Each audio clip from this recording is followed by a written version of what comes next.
አስገባት እስቲ አንዴ አሲያ። እሺ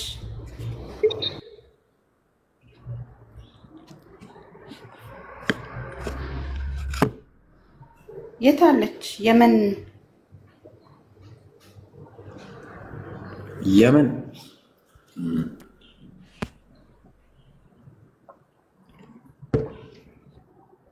ሰላም አለይኩም። የመን አለይኩም ሰላም።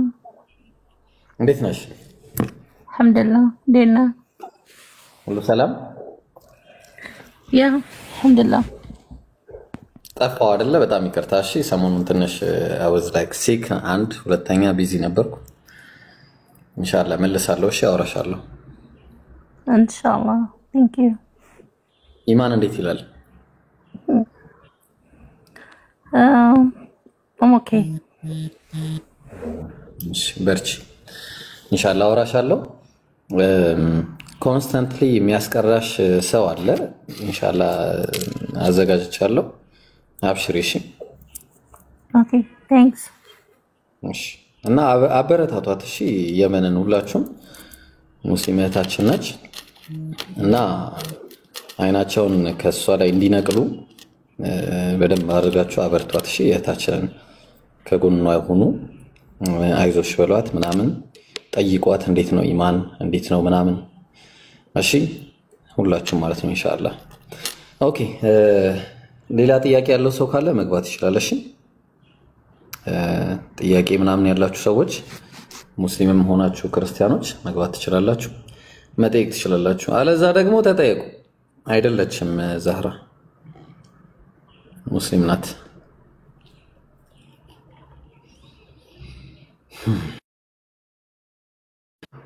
ግቡ አንዴ። እስከዛ ኃይለኛ ኦኬ go ahead። ለምንድን ነው ወደ ቂብላ I'm sorry ወደ ካዕባ የሚሰገደው? somebody asked me that question. all right እሺ ላውጣልሽ በቃ። ሰላም እንዴት አደራችሁ? እዚህ ቤት ደህና አደርሽ? እዛ ቤት ቆይ አንድ ጊዜ እንዴት ናችሁ? ሰላም ነው? ደህና ነን። ቆይ አንድ ጊዜ እዛ ቤት አንዴ ሰው እያስተናገደን ነው። እሺ ከዛ በኋላ አንቺ እንቀጥላለሁ። እሺ ፍሪታ። እሺ እሺ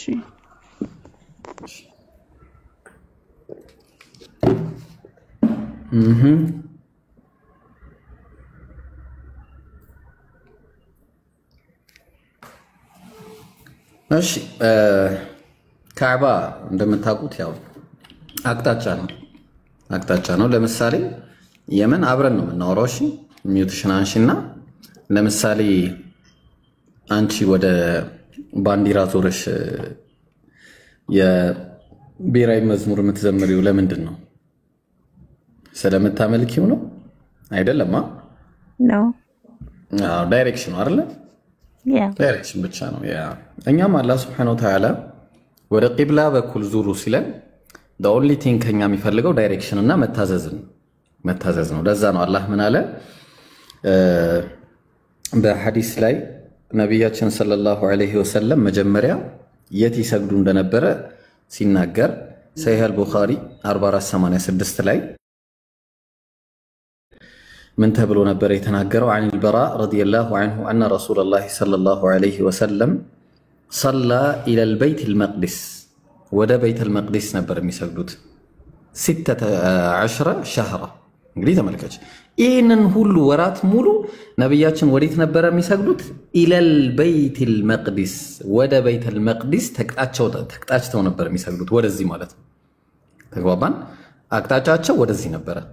ያመልኩታል? ኖ ዌይ በጭራሽ አያመልኩትም። ምክንያቱም ወደሱ ስለሰገዱ አይደለም። አው 17 شهرا በማለት አስቀምጧል ማለት ነው። ታዲያ አላህ Subhanahu Wa Ta'ala ለምንድን ነው ወደዛ ዙሩ ያላቸው ከተባለ በመጀመሪያ ደረጃ ያው ከዛ በኋላ ወደ ይሄ ትእዛዝ ነው መታዘዝ ስለሆነ ወደ ቤተል ወደ ቤቱላህ ወደ ካዕባ እንዲዞሩ አረጋቸው ማለት ነው።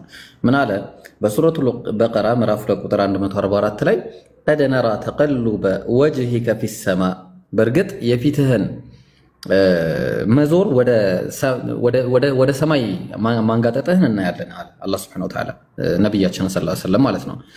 እና ፈለንወልየነከ ቂብለተን ተርዳሃ ፊትህን ወደምትወዳት ቤት እንድታዞር እናደርጋለን። እንዳውም ፈወሊ ወጅهك شطر المسجد الحرام አለ ይታረግ ተባረክ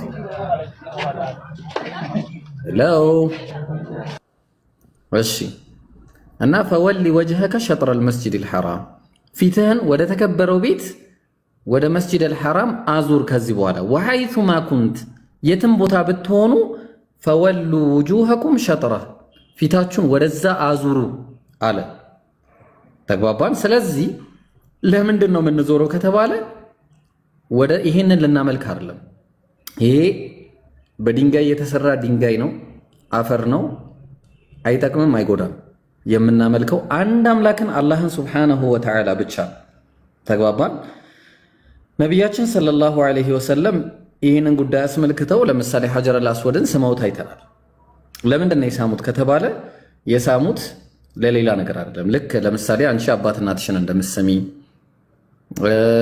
ቁርአን ልትሰሚ ትችያለሽ፣ ልጆች ሊሳሙ ይችላሉ፣ ባል ሊሳም ይችላል፣ ቤተክርስቲያን ሰዎች ሊስሙ ይችላሉ፣ ግንብ ይስማሉ፣ ወድቀው ሲስሙ እናያለን፣ አስፋልት ይስማሉ። ይሄንን ሁሉ የሚስሙ ሰዎች ለምን ተሳመ ብለው የሚጠይቁ ከሆነ ደጋር ፕሮብለም ዊዝ እስልምና ነው። በቃ ችግራቸው ይሄ ነው። በቃ ኢጎ ነው ችግራቸው ማለት ነው እንጂ ሌላ አይደለም ማለት ነው። ተግባባን። ያው እንደዚህ ሆነው ወደ ቤተክርስቲያን ዞሮ ሲጸልይ ታያለሽ። ወደ ቤተክርስቲያን ማለት ነው እንዲህ ዞሮ ሲጸልዩ ታያለሽ።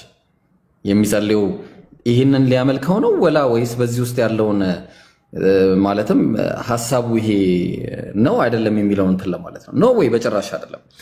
ስለዚህ እንደዚህ ከሆነ አላህ Subhanahu ለዛ ነው ዑመር ረዲየላሁ ዐንሁ ይሄን አስመልክቶ ምን ብሏል? ኢነከ ሐጀሩን ብሏል። አንተ ድንጋይ ነህ አለ። ተግባባን። ለዛ ነው ቀጠለን ምን አለ? فقال اني اعلم انك حجر አንተ ድንጋይ ነህ አለው። لا تضر ولا تنفع የማትጠቅም የማትጎዳ ነህ። አትጎዳምም አትጠቅምም። ولولا اني رايت النبي صلى الله عليه وسلم يقبلك ما قبلتك ነብዩ ሰለላሁ ዐለይሂ ወሰለም አንተን ሲሰሙ ባላየህ ኖሮ ባልሳምኩህ ነበረ አለው። ተግባባን። ስለዚህ ነብያችን ሰለላሁ ዐለይሂ ወሰለም ለአክብሮት ያክል ማንኛውም ነገር እንደሚሳሙ ስመውታል። አናመልከውም። የምናመልከው ማንን ነው ከተባለ ቁርአን ላይ አላህ የነገረን አለ። እሱም ምንድነው የነገረን? ተመልከች ምን ብሎ እንዳስቀመጠው አላህ ቁርአን ላይ። እሺ እንደውም ቁርአኑን በደንብ የምታውቂው ነው። አላህ ምን አለ? በሱረቱ ቁረይሽ ምዕራፍ 106 ቁጥር ከ1 ጀምሮ لإيلاف قريش إيلافهم رحلة الشتاء والصيف فليعبدوا هذا البيت ነው የሚለው የመን ወይስ رب هذا البيت ነው የሚለው?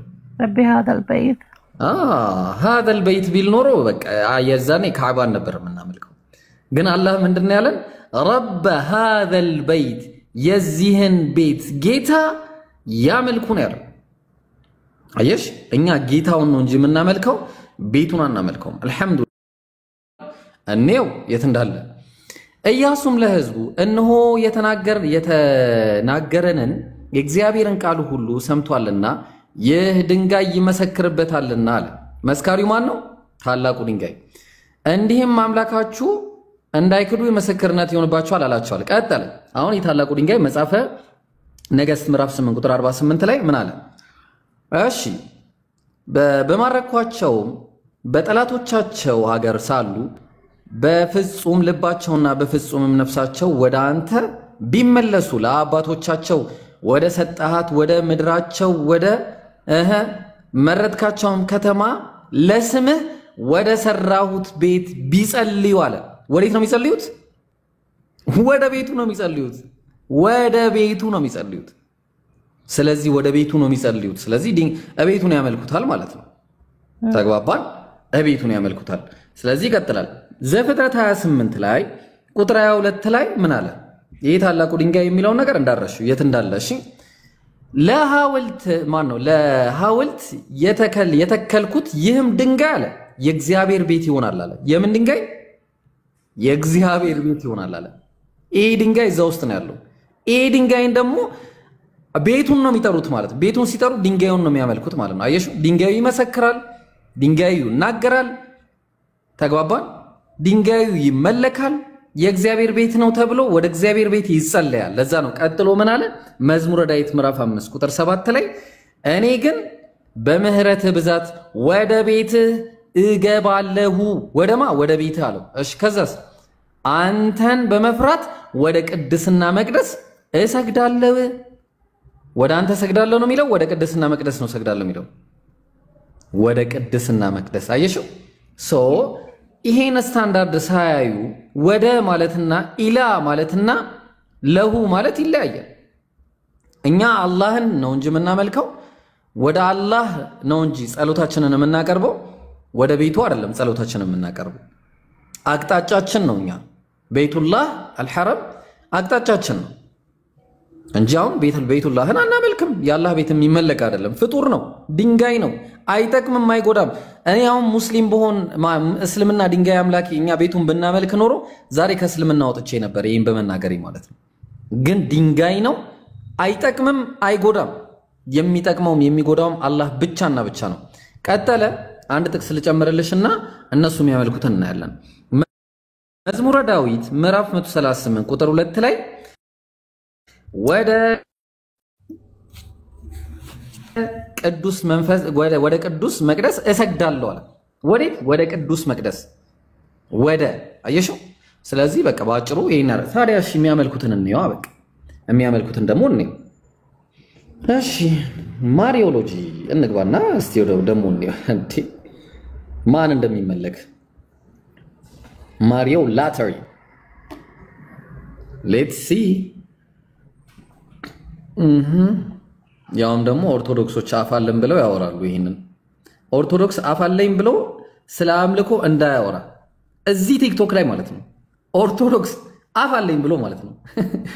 ጴንጤም አያወራ። በእርግጥ ኦርቶዶክስ ግን አፋለኝ ብሎ እንዳያወራ። ጴንጤም አያወራ። ፍጡር ነው የምታመልኩት። ጴንጤዎችም ኦርቶዶክሶችም ፍጡር ነው የምታመልኩት። የኦርቶዶክስ ግን የባሰ ነው። ያው ነው ዘሮ አልሸሹም ዞር አሉ። ምንም ልዩነት የለውም። እሺ የአምልኮ መስዋዕት ለማን ነው የምታቀርቡት ኦርቶዶክሶች? እንዚራ ስብሐት በግዕዝ ምዕራፍ 12 ቁጥር 98 ላይ እመቤቴ ማርያም ሆይ የኢያሪኮ አበባ ቡቃያ አንቺ ነሽ። አውሎ ነፋስ ያላበላሸው ደም ግባትሽ ያማረ ነው። ለአንቺም የምስጋና እጅ መንሻ አቀርባለሁ። በመፍራትም እገዛልሻለሁ። በመፍራት የምትገዢው ለማን ነው? ለአላህ ብቻ ነው የምንገዛው እኛ በመፍራት። ሲጀመር ማንም አይገዛንም። እኛ ሙስሊሞች በመፍራት ማንንም አንገዛም። ለአላህ ብቻ ነው በመፍራት የምንገዛው። ወላሂ ተገደን ካልሆነ በስተቀር ተገደን እንዲደቅነውብን ካልሆነ በስተቀር ሽጉጡን ፈርተን ካልሆነ በስተቀር በመፍራት የምንገዛው አላህን ብቻ ነው። በመስገድም እጅ ነሳሻለሁ አለ። ለማንም አንሰግድም ለአላህ ብቻ ካልሆነ። የአምልኮ መስዋዕትም ለአንቺ ሰዋለሁ። የአምልኮ መስዋዕት ለማርያም ይሰዋል። የአምልኮ መስዋዕትም የአምልኮ ስለትም የምን የአምልኮ የተባለ ኢነ ሰላቲ ወኑሱኪ ወመሕያየ ወመማቲ ሊላሂ ረቢል ዓለሚን ወቢዛሊከ ኡሚርቱ ወአነ አወሉል ሙስሊሚን ላኢላሃ ኢለላህ። በል አንተ አማኝ፣ በይ አንቺ አማኝ፣ በል አንተ ሙሐመድ ነቢያችን ሰለላሁ ዐለይሂ ወሰለም አላህ ሲነግራቸው ኢነ ሰላቲ ስግደቴ ወኑሱኪ መስዋዕቴም እርዴም ወመሕያየ ህይወቴም ወመማቲ ሞቴም ለማን ነው? ሊላሂ ረቢል ዓለሚን ለዓለማቱ ጌታ ለአላህ ብቻ ነው በለ። ወቢዛሊከ ኡሚርት በዚህ ነው የታዘዝኩት። ከዛም ወአና አወሉል ሙስሊሚን እኔ የሙስሊሞች መጀመሪያ ነኝ በል ከህዝቦቼ ከመካ ህዝቦች መካከል አንጻራዊ ሁኔታ። ኦኬ ጥሩ ተመልከቱ። በተመሳሳይ ሁኔታ መጽሐፍ አርጋም ምዕራፍ 1 ላይ የእውነተኛ ፀሐይ እናት ሆይ የእውነተኛ ፀሐይ እናት ሆይ ላንቺ ተመለሽ የመን። እሺ ላንቺ ይገዛለው ፍጥረት ሁሉ ላንቺ ይገዛልና አሳያለሁ። ማን አህያ እንደሚፈልግ አሳያለሁ። ና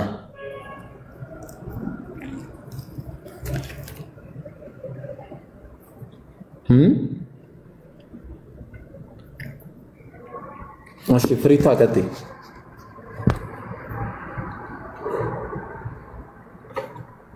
ፍሪታ እሺ ሰላም፣ እንዴት ዋላችሁ? እንዴት አደራችሁ? እንዴት አደርሽ? እንዴት አመሸሽ? እንዴት ዋልሽ? ለምን ዋልሽ? እንዴት ምን አስዋለሽ? አልተኛም ለዛኑ። ሙስሊም ነሽ? አዎ ሰለምቴ ነኝ። እሱ ጋር ሻሃዳ ከያዝኩ 5ኛ ቀኔ ነው ዛሬ። ግን አንዳንድ ጥያቄዎች አሉ ለኔ ብቻ ሳይሆን መስለም ፈልገው ጥያቄውን ለመጠየቅ ሼም ይዟቸው ቁጭ ያሉ ጓደኞች እህቶች አሉኝና ለነሱ እኔ ያላወቅኩትን ነገር ከእናንተ ጠይቄ መልሱን ለመስጠት ነበርና ከቻልክ ጥያቄዎቹን እንድመልስልኝ ነበር። ኖ ፕሮብለም፣ ችግር የለውም። እኔ ኦሬዲ ሻሃዳዬን ይዣለሁ። ዛሬ 5ኛ ቀኔ ነው። ማሻአላህ ማሻአላህ። አንዴ ልብላ። አላህ ጽናት ይስጥሽ። እሺ ጨርስና እንደጨረስኩ ያለው ጥያቄዎች ምን ለማለት ነው? ቀጥይ ጥያቄሽን። እሺ የምጠይቅህ ኦሬዲ እኔ እሱ ሁሉንም ነገር አስረድቶኝ ከ3 ወር በላይ ከ3 ወር ከ18 ቀን በላይ ጥያቄ አድርጌ አነጻጽሬ አንብቤ ትክክለኛውን መንገድ እኔ መርጫለሁ፣ ተረድቻለሁ፣ አውቄዋለሁ። ግን እኔ በእኔ አንደበት የተናገርኩትን ነገር ጓደኞቼ ልክ አይደለም፣ አንቺ ኦሬዲ እምነትሽን መቀየር ስለፈለግሽ እንጂ እስልምና ይሄን አያስተምርም ስላሉኝ ካንተ ከኡስታዝ ደግሞ ይሄንን እነሱ ጥያቄ ሆነባቸውን ነገር መልስ እንድሰጥልኝ ነበር። እሱ ሰሞኑን ላይቭ እየገባ አይደለም፣ ወደ ሀገር ገብቷል። ትናንትና ነው የተመለሰው። ሳያገኝ ወይኔ። እሺ ቀጥይ። እሺ ይመችካል ጥያቄ ለመመለስ? አዎ። እሺ የመጀመሪያ ጥያቄያቸው ኢየሱስ ክርስቶስ ገና ሲወለድ ጀምሮ ትንቢት ተነግሮለታል። ማለት እንደሚወለድ ከድንግል ማርያም በንጽሕና እንደሚወለድ ትንቢት ተነግሮለታል። ስለ ነብዩ መሐመድ ደግሞ ምንም ትንቢት አልተነገረለትም። ሲወለድም ገና እናቱ ማህፀን ውስጥ እያለ ወይም እናቱ ሩዝ እያለች በስድስት አባቱ ሞቶበታል። እናቱም ደግሞ የ6 ዓመት ልጅ እያለ ነው የሞተችበት። ስለዚህ ስለ ነብዩ መሐመድ የተነገረለት ምንም ነገር የለም። ስለመወለዱ ትንቢት ኢየሱስ ክርስቶስ ነብይ ነው ብንል ራሱ እንደ ነብይነት ራሱ በነብይነት ከነብዩ መሐመድ ይበልጣል ብለው እየተከራከሩኝ ነው። እኔም ለዚህ ምላሽ የሰጠኋቸው ምንድነው ሁሉም ነቢያቶች የራሳቸው ኡመቶች አላቸው። ለምሳሌ ነብዩ ኢብራሂም የራሱ ኡመት ነበረው። ያመኑት አመኑ፣ ከሱ ጋር ወደ አላህ ወደ ጀነት ሄዶ፣ ያላመኑት ደግሞ እንደዛው እንደ አላህ ቁጣውን አወረደባቸው። ልክ በኖህ ጊዜም እንደዚሁ ኖህ ለኡመቶቹ እስልምናን አስተማራቸው። ያመኑት አመኑ፣ ያላመኑትም ደግሞ በውሃ ጥፋት ጠፉ።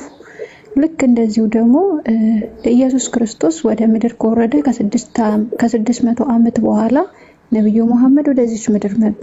ነብዩ መሐመድ የዚህ ኡመት ነብይ ናቸው። ያመኑት ያምናሉ፣ በመጨረሻም ያላመኑት ሊያውም ቂያማ ሲመጣ ይለያሉ ማለት ነው።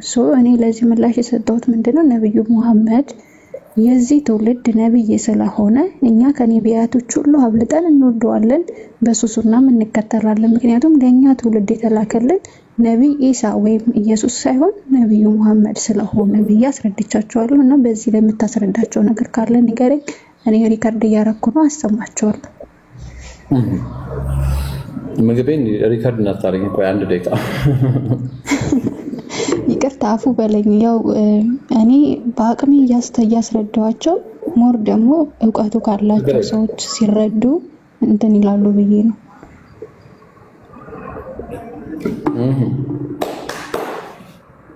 አልሐምዱሊላህ الذي أطعمني هذا ورزقني من غير حول مني ولا قوة።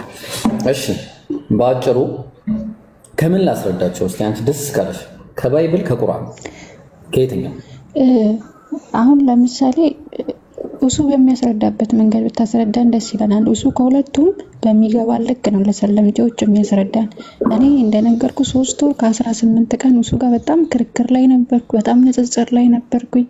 ከዛ ልክ በ3 ወር ከ18ኛ ቀኔ ሻሃዳዬን ያስኩኝ፣ ሁሉም ነገር ተረድቼ ማለት ነው። በሚረዳን በሚገባን ቋንቋ ለምሳሌ ከቁርአን አብዛኛውን ቃል እያወጣ በተነግራቸው ላይገባቸው ይችላል። ምክንያቱም የሚያውቁት መጽሐፍ ቅዱስን ነው። እሺ በቃ እንደዛ ከሆነ ባይብል አድርገሽ ግልጽ ነው። ልካል ግልጽ ነው። ቁርአን ላይ ሐሳቡን ልንገርሽና ቁርአን ላይ ነብያችን ሰለላሁ ዐለይሂ ወሰለም ሰለላሁ ሰላሙ ዐላ ረሱሊላህ ሰለላሁ ዐለይሂ ወሰለም በጣም የሚገርም ነው። ምን አለ መሰለሽ ነብያችንን ሰለላሁ ዐለይሂ ወሰለም አላህ በሱረቱል ኢምራን ላይ ምዕራፍ 3 ቁጥር 81 ላይ እንዲህ በማለት ይናገራል። ወኢዛ አኸዘ አላሁ ሚሳቀ ነቢይነ ለማ አተይቱኩም ሚን ኪታቢን ወሕክማ አላህም ከነቢያት ቃል ኪዳንን በያዘ ጊዜ ለማ አተይቱኩም ሚን ኪታቢን ወሕክማ መጽሐፍንና ጥበብን በሰጧችሁ ጊዜ ثم جاءكم رسول مصدق لما معكم ከዛም እናንተ ለያዛችሁት መጽሐፍና ለዚህ ጥበብ እናንተን አረጋጋጭ ሆኖ የሚመጣ ነብይ ከመጣ ለቱእሚኑነ ቢሂ ወለተንሱሩነ በሱም ልታምኑበትም እንዲሁም ደግሞ ለምንድን ነው የምትደብቁት አለ። ተግባባን። ደብቀውታል፣ ግን ቢደብቁት እንኳን ሙሉ በሙሉ አልደበቁትም። ግልጽ ነው። ቅሪት ነገር ግን አለ።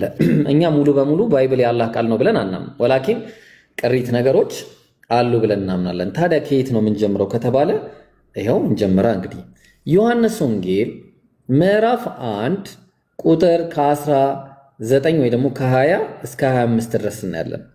የመጥምቁ ዮሐንስ ጉዳይን አስመልክቶ ማለት ነው። መጥምቁ ዮሐንስን መተው ፈሪሳውያን ይጠይቁታል። ምንድነው የሚጠይቁት? ከፈሪሳውያን የተላኩ ሰዎች መሰከረም አልካደም፣ እኔ ክርስቶስ አይደለሁም ብሎ መሰከረ። እንግዲህ መጥምቁ ዮሐንስን ነው መተው የሚጠይቁት ማለት ነው። ክርስቶስ አይደለሁም። የሚጠብቁት ነቢያቶች አሉ። ልብ አድርጊ። ነቢያት የሚጠበቁ ነቢያቶች አሉ በባይብል ማን ነው? በአይሁዳውያን የሚጠብቋቸው ነቢያቶች አሉ። 3 ነቢያቶች አሉ ወደፊት ይመጣሉ ብለው። እነዚህ ደግሞ በመጽሐፎቻቸው ላይ የተጠቀሱ ናቸው። መሰከረም አልካደም፣ እኔ ክርስቶስ አይደለሁም አለ። ኦኬ ጥሩ፣ እንኪያስ አንተ ማን ነህ አሉት። አይ ኤልያስ ነህን አሉት። አይ ኤልያስ ያለ አንደኛ ክርስቶስ ነው። ክርስቶስ ነህን? እሺ የት ነው ይህን ክርስቶስ የሚያውቁት ባይብል ላይ ከተባለ መዝሙረ ዳዊት ምዕራፍ 2 ቁጥር 2 ላይ አይሁዳውያን በያህዌና በመሲሁ ላይ እንዲህ ሲሉ ተማከሩ የሚለውን ቃል ስለሚያውቁ ነው። ያህዌ እንዲሁም ደግሞ መሲሁ ይመጣል ብለው የሚጠብቁት መሲህ አለ። ተግባባን። ያ መሲህ ይመጣል ብለው የሚጠብቁት መሲህ ነው ብለው ስለተረጠሩ ጥያቄ ጠይቁት ነበረ፣ ይፈትሩት ነበረ። ከዛ አይደለውም አላቸው መጥምቁ ዮሐንስ። ሁለተኛ ኤልያስ ነህን አሉት። ኤልያስ አይደለውም አላቸው። ለምን? ኤልያስን የት ነው የሚጠብቁት ከተባለ እዛው ብሉይ ኪዳን ላይ ትንቢት ስላለ አይሁዳውያን ስለሚያውቁት። ተግባባን። ምንድነው ትንቢተ ሚልኪያስ ምዕራፍ 4 ቁጥር 5 ላይ ታላቁና የሚያስፈራው የእግዚአብሔር ቀን ሳይመጣ ማንን? ኤልያስን፣ ነብዩ ኤልያስን ልክላችኋለሁ አለ እግዚአብሔር። ኤልያስን ልክላችኋለሁ ካለ እንግዲያውስ ኤልያስ ይመጣል ብለው ስለሚያስቡ ነህ ወይ ብለው ጠየቁት። ኦኬ ነብዩ ነህን ወይ ደግሞ ይመጣል የተባለው ነብይ ነህን አሉት። ታዲያ ማን ነው ከኢየሱስ በኋላ ከኤልያስ በኋላ ይመጣል የተባለ ብቸኛ ነብይ ማን ነው ነው ጥያቄያችን። ማን ነው ይሄ ነብይ ይመጣል የተባለው ነብይ? አይደለሁም አላቸው። እሺ ማን ነው ነው? የቱ ጋር ነው የዚህ ትንቢት ያለው? ይመልሱልናል ይሄን ጥያቄ ክርስቲያኖች ይመልሱልናል? የለም መልስ። ይሄ መልስ የት ነው ያለው ከተባለ አዎ ትንቢት አለ። የት ነው ያለው? ዘዳግም 18 ነው ያለው። ከወንድሞቻቸው መካከል እንዳንተ ያለ ነብይ ያስነሳላቸዋለሁ አለ። ቃሌንም ባፉ አድርጋለሁ፣ ያዘዝኩትንም ቃል ሁሉ ይነግራቸዋል አለ። በስሜም የሚናገረውን ቃሌን የማይሰማውን ሰው እኔ በቀልለታለሁ አለ። ልብ አድርጊ፣ ከወንድሞቻቸው መካከል ነው ያለው። ከወንድሞቻቸው መካከል። ስለዚህ ከእስራኤል ወንድሞች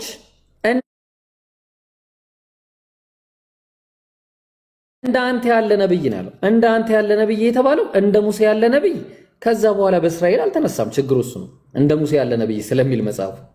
ለምን ዘዳግም 34:10 ላይ እንደ ሙሴ ያለ ነብይ ከዚያ ወዲህ በእስራኤል አልተነሳም ማለት አይነሳምም።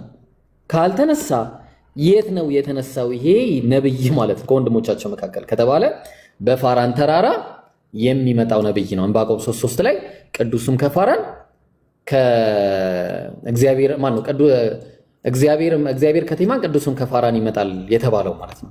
ተግባባን። ስለዚህ ፋራን ደግሞ የት ነው የሚገኘው ከተባለ አረብ አገር ውስጥ እንደሆነ ግልጽ የባይብል መረጃዎች አሉ ማለት ነው። ስለዚህ በአጭሩ ከወንድሞቻቸው መካከል እንዳንተ ያለ ነብይ እንደ ሙሴ ያለ ነብይ የት ከእስራኤል ውጪ የት ፋራን ተራራ የት አረብ አገር ውስጥ ማለት ነው ሚዩት አንድ ጊዜ። ስለዚህ ነብይ አስነሳላቸዋለሁ አለ። የሚነሳ ነብይ ነው። ቃሌንም ባፉ አረጋለሁ አለ። ቃሉ ባፉ የሚደረግለት ነብይ ብቸኛ ነብያችን ሰለላሁ ዐለይሂ ወሰለም ናቸው። ለዛ ነው አላህ በቁርአን ላይ ሲናገር ምን ብሎ ነው የተናገረው? በሱረቱል በቀራ ምዕራፍ 2 ቁጥር 97 ላይ ምን አለ መሰላችሁ? ቁል መን ካነ ዐዱወን ሊጅብሪል በላቸው ለገብርኤል ጠላት የሆነ ካለ ፈኢነሁ ነዘለሁ ዐላ ቀልቢከ ቢኢዝኒላህ እሱ ገብርኤል በልብህ ላይ ቁርአንን አወረደው አለ። በማን ላይ ነው የወረደው? በልብ ላይ ነው ቁርአን የወረደው። በማን ልብ ላይ? በነብያችን ሰለላሁ ዐለይሂ ወሰለም ልብ ላይ። ይሄ ቁርአን ደግሞ ከልብ ወለድ የሚነገር ሳይሆን እንደሰሙት የሚናገሩት ነው። በምንድን ነው የሚሰሙት ከተባለ ሱረቱን ነጅም ምዕራፍ 50 ቁጥር 3 ላይ ላ ينطق عن الهوى إن هو إلا وحي يوحى ተግባባን። ምን አለ? ከልብ ወለዱ አይናገርም። ባይሆን የሚወርድለት ግልጠተ መለኮትን እየሰማ ነው የሚናገረው። ተግባባን። علمه شديد القوى የታላቅም ብርቱ የሆነው ማን ነው? የብርቱ ኃይል ባለቤት የሆነው ማን አስተማረው? ጅብሪል አስተማረው ይላል። ቁርአንን ጅብሪል ነው መጥቶ ነብያችን ሰለላሁ ዐለይሂ ወሰለም ያስተማራቸው። በዚህ ምክንያት አላህ እንደውም በዚሁ አጋጣሚ አንድ ተአምር ልንገርሽ። ቁርአን ላይ አላህ Subhanahu Wa Ta'ala እንደተናገረው ቁርአንን በአእምሮ ለመሸምደድ ገር አድርጌዋለሁ። እስቲ የሚገዳደር አለን? የሚሞክር አለን? እስቲ ሞክሩ። ይሸመደዳል ቁርአን በአእምሮ አለ። ስለዚህ በነብያችን አእምሮ ብቻ ሳይሆን በእኛ አእምሮ ውስጥ ራሱ ከ300 ሚሊዮን ህዝብ በላይ ተሸክሞት ያለ ብቸኛ ንባብ ቢኖር ብቸኛ መጽሐፍ ቢኖር ቁርአን ብቻ ለመሆኑ ይናገራል። ስለዚህ እንዳንተ ያለ ነብይ አስነሳላችኋለሁ ቃሌንም ባፉ አረጋለሁ ይላል። ያዘዝኩትንም ቃል ሁሉ ይነግራችኋል። አዎ ነብያችን ሰለላሁ ዐለይሂ ወሰለም የታዘዙትን ቃል ሁሉ ተናግረው ነው የሄዱት። በሱረቱል ማኢዳ ምዕራፍ 5 ቁጥር 3 ላይ ምን አለ? አልየውመ አክመልቱ ለኩም ዲነኩም ዛሬ ሃይማኖታችሁን ሞላሁላችሁ አለ። ወአትመምቱ ዐለይኩም ኒዕመቲ ዛሬ ጸጋዬንም በእናንተ ላይ ሞላሁላችሁ። ወረዲቱ ለኩሙል ኢስላም ዲነን ከሃይማኖትም እስልምናን ለእናንተ መረጥኩላችሁ በማለት ሃይማኖቱ የተሟላ እንደሆነ ነብዩ የታዘዙትን ነገር በአጠቃላይ ጨርሰው እንደሄዱ ተናግሮ ነው የሄደው። ነብዩ ሙሉ በሙሉ ጨርሰዋል የታዘዙትን በአጠቃላይ። ስለዚህ በአጭሩ ኢየሱስ እስከተባለ ለኢየሱስ ነው እንዳይሉ ደግሞ ኢየሱስማ እኔ የምነግራችሁ ገና ብዙ ነገር አለኝ፣ አሁን ግን ልትሸከሙት አትችሉ። ያ የእውነት መንፈስ በመጣ ጊዜ ሁሉንም ነገር ይነግራችኋል።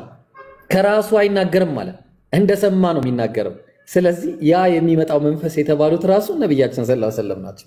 ኢየሱስ ግን ብዙ ያልተናገረው ነገር አለ። ግልጽ ነው። አይ ቲንክ ከብዙ በጥቂቱ ይሄን ይበቃሻል። ኢንሻአላህ አሰሚያቸውና ግር ካላቸው ደግሞ ሌላ እንጨምርላቸዋል ኢንሻአላህ። ሌላም ሰው እንድናስተናግድ። እሺ ሌላ የመጨረሻ አንድ ጥያቄ አለ። እሺ የመጨረሻው አንድ ጥያቄ ደግሞ ማርያምን የኢየሱስ ክርስቶስ እናት ስለሆነች በኦርቶዶክስ ልክ ከኢየሱስ ክርስቶስ ባልተናነሰ መልኩ አምላኮት ይደረግላታል። በቁርአን ላይ ደግሞ ማርያም ከሁሉም ሴቶች በተለየ መልኩ ሴት በትክክል ስሟ የተጻፈላት ቁርአን ላይ መርያም ናት አይደል? አዎ። እሺ ይሄ መርያም ከሴቶች ሁሉ አብላጫ ሴት እንደሆነች ንጽህናቷ ጻድቅ መሆኗ በቁርአን ሳይቀር የተመሰከረላት ሆና ሳለች ለምንድን ነው አብዛኛው ሙስሊሞች ለማርያም ያላቸው አመለካከት መጥፎ የሚሆነው? ማርያምን እንደሚጠሏት የሚያሳዩን አብዛኛው ስልክ የተማሩት በእስልምናው ላይ ዕውቀቱ ያላቸው ሳይሆን ሌሎቹ ሙስሊሞች ማርያም ላይ የሚያሾፉት እንትን የሚሉት ለምንድን ነው? እውነት እናንተ ማርያምን በቁርአን ላይ አላህ ስሟን የጻፈላት ሆኖ ሳለ የራሷ ሱረቱል ማርያም ተብሎ በማርያም በስሟ የተጻፈላት ሱረት ኖሯት ሳለ ግን ማርያምን አብዛኞቹ ሙስሊሞች የሚያንቋሽሿት እንትን የሚሉት ለምንድነው እውነት ማርያምን የምትወዷት ከሆነ ለምንድነው ለማርያም የሚሰጣትን ክብር የማይሰጠው በእስልምና? ኦኬ ያው እስልምና አላህ ምን ይላል መሰለሽ በቁርአን ላይ لا تؤاخذنا إن نسينا أو أخطأنا ይላል ቁርአን ላይ ሲነግረን እኛ በማናቀው ነገር ወይ ደግሞ በተሳሳትነው ነገር አላህ አይዘንም የማያውቁ ሰዎች ያው ባለማወቃቸው በእርግጥ እንዲያውቁ ግዴታ እንትን ማለት ይሄንን ያወቀ ግን የሚያረግ ካለ ችግር አለበት ማለት ነው ስለዚህ አንድ መጽሐፍ ደግሞ የሚገመገመው በአድራጊው ሳይሆን በመጽሐፉ ምንነት ነው የሚገመገመው ማለት ነው ስለዚህ በአጭሩ ቢያደርግ እንኳን እኔ እስካሁን አላየሁም በእርግጥ እኛ መርየምን በጣም ነው የምንወዳት ወላሂ በጣም ነው የምንወዳት አለይሃ ሰላም ያላ ሰላም በሷ ላይ ይሁንና ማለት ነው መርየምን የማይወድ የለም ሙስሊም ሆኖ ባይሆን ምኑን እንደሚጠሉ ታውቂያለሽ መርየምን መጥላትና ስዕል መጥላት ይለያያል እኛ ስዕል አንወድም ስዕል አድኖ የሚባል ነገር አንወድም የማርያም ስዕልም አይደለም ያ የማን ጭራሽ ማርያምን አይወክልም መርየምን ጭራሽ ነው የማይወክላት እሷ አንዴ ጥቁር ያረጓታል ሲፈልጉ አንዴ ፊት ጠማማ ያረጓታል አንዴ ነጭ ያረጓታል አንዴ የሆነ ነገር ያረጓታል ይሄ ማርያም አይደለችም ሲጀምር ይሄንን ጠላ አልጠላ አንድ ሰው ምንም እንደውም መጥላት ነው ያረበ ግዴታ ነው የሚጠላ ይሄ ግዴታ መጠላት ያለበት ነገር ነው ማርያምን ሳይሆን ማለት ነው ስለዚህ መርየም አለይሃ ሰላም የምትጠላ ሴት አይደለችም አላህ ያከበራት ያላቃት ሴት ነች በእስልምና ክብርት ሴት ነች ንጹህ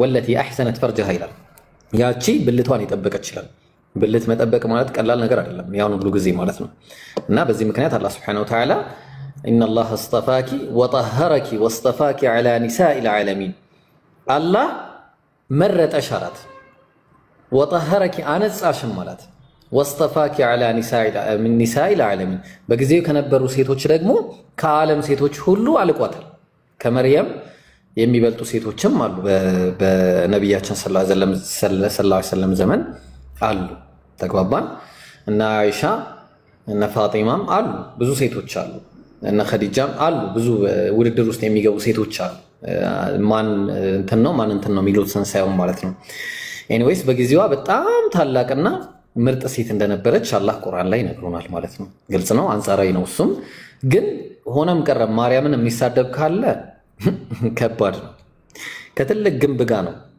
እየተጋጨ የሚገኝ እንትን የሚለው ሆናም እንዲ ተከብራ እንዲ ትልቅ ቦታም ኖሯት ሳለ ማርያምን አናመልካትም ማርያምን አንሰግድላትም ለማርያም አንጸልይም ማርያምም አታማልደንም ወላ ማርያም ትቅርና ልጇ ኢሳ አለይሂ ሰላም ነብይ የሆነውም አማልደንም እሱንም አንጸልይም ለሱም አንሰግድም አይደለም ለኢሳ አለይሂ ሰላም ይቅርና ለኛ ኡማ ለሆኑት ለሰዎች አይነት ለሆኑት ለነብያችን ሰለላሁ ዐለይሂ ወሰለም አንሰግድም ለሳቸውም አንጸልይም እሳቸው በዚህ ሰዓት ያማልዱናል ብለንም አንጠብቅም እምንጠራው ማንንም ብቻ ነው አላህን Subhanahu Wa Ta'ala ከፍ ያለው ለቅናው ከፍ ያለው ጌታ መቼም የማይተኛው የማያንቀላፋው የማይሞት የሆነውን ጌታ አላህን ብቻና ብቻ ነው ማለት ነው እሱን ነው በቃ እሱን ብቻ ነው የምናመልከው የምንጠይቀው ونحن اقرب اليه من حبل الوريد አለ እኔ ከደም ስራችሁ ሁሉ የቀረብኩኝ ነኝ ወደሚለን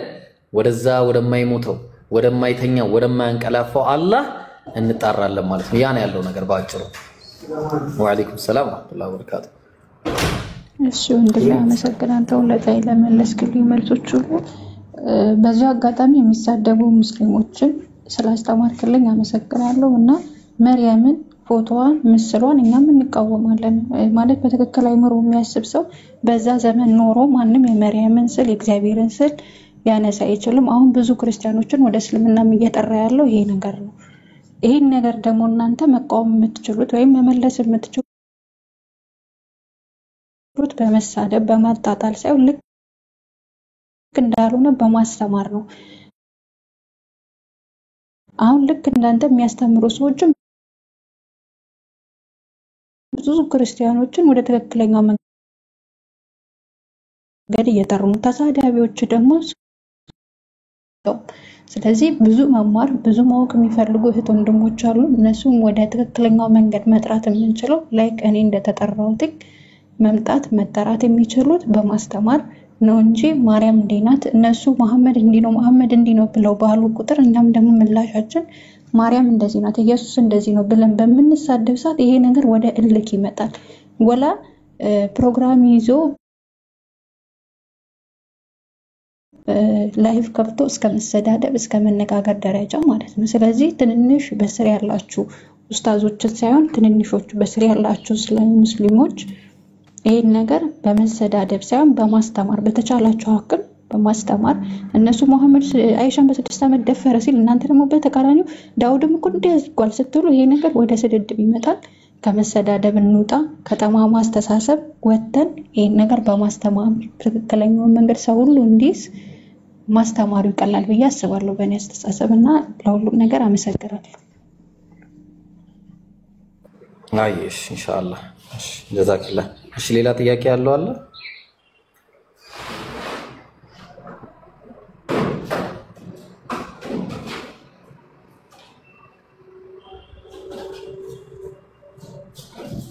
ታምራት ቀጥል። ታምራት አለ አላው ግን እኔም ሙስሊም ነኝ። ሻዳ ከተቀበልኩ ቅርብ ቀን ነው፣ አንድ ሳምንት ሊሆነኝ ነው። ግን ግሩፕ ለማግባት ምናምን አልተመቸኝም። በዚህ ጋር ያለው ቦታ ማይማች ነው። እንዴት ነው ይሻላል ትምህርት ለመማር ምናምን? ግራለህ ዛራ እንዴት ነው የምታደርጉለት? ሳት ጊዜም ሳት የለኝ። ወአለይኩም ሰላም። እሺ ታምራት ሰላም አለይኩም። ሰላም ነህ? ወአለይኩም ሰላም አለው አልহামዱሊላህ። እሺ በውስጥ አውራኝ። እሺ በውስጥ አውራኝና እንትን ወንድሞች ካገናኛለሁ። ኦኬ ፎሎ መልሼልሃለሁ። ራይት እሺ እንደምን ቀጥል ኢብራሂም። እሺ ኦልራይት። ሌላ ጥያቄ ያላችሁ ሰዎች አላችሁ? ከታች ወይ ደግሞ ከላይ ጥያቄ ያላችሁ ሰዎች ካላችሁ መቀጠል ትችላላችሁ። አይ የምትሉ ከሆነ እኛም እንጠይቃችኋለን።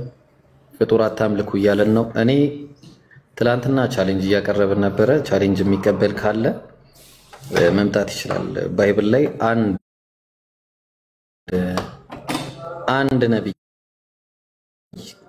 አንድ ነብይ ማለት ነው ስላሴን የሰበከ አንድ ነብይ ካመጣችሁልን ኢን ሚሊየንስ እንቀጣለን ብያለሁ። ብር እንደውም ያግዙኛል 490 ምናምን ሰዎች ያግዙኛል በእርግጠኝነት። ቻሌንጅ ትቀላቀላላችሁ ብር እንትን በማለት ኧረ እኔ እንደውም እንዴ ኧረ ችግር የለውም ባንኩን ላልበደር እችላለሁ። በዚህ ምክንያት ኮንፊደንስ ስላለኝ ማለት ነው። አንድ ነብይ ሰላም አንድ ነብይ ኤማሁስ ሰላም ብያለሁ። እንዴት ነው? ሰላም እግዚአብሔር ይመስገን። እንዴት ነው? አሎ ጥያቄ ስላሴን የሰበከ አንድ ነብይ ቻሌንጅ። እሺ ይሄን ቻሌንጅ መቀላቀል አትፈልግም? እየሰማኝ ነው? አዎ በደንብ ሰምቻለሁ። የኔን ጥያቄ ስማኝና ጥያቄ ወደ አንተ ቆይ አይደለም ካልተመቸህ ቆይ አንዴ ካልተመቸህ ትተውና ወደ አንተ ጥያቄ እንመጣለን። ካልተመቸህ ስላሴን የሰበከ አንድ ነብይ ካመጣ ኢን ሚሊየንስ ብር ትሸልማለህ። ታመጣለህ ወይስ አልችልም ብለህ ወደ ጥያቄ መሄድ ትችላለህ? በመጀመሪያ ደረጃ እኔ የገንዘብ ችግር የለኝም። ሲቀጥል ሙስሊም ቤት የመጣሁት ስለ እስልምና ለመጠየቅ ነው። ገብቶሃል? ስለኔ ስለ ክርስትናና ስላሴ ማወቅ ከፈለክ ቤት ትመጣለህ። ስታንኳኳ ይከፈትልሃል። ስለ እስልምናህን መጀመሪያ የምታውቅ ከሆነ የማትሸማቀቅ ከሆነ በእስልምና የምጠይቅን ጥያቄ መልስ። ኧረ እባክህ ፍጡር እያመጣህ ትመልሳለህ አትመልስም? መሸማቀቅ ታወራለህ? ጥያቄ ልጠይቅ አልጠይቅ?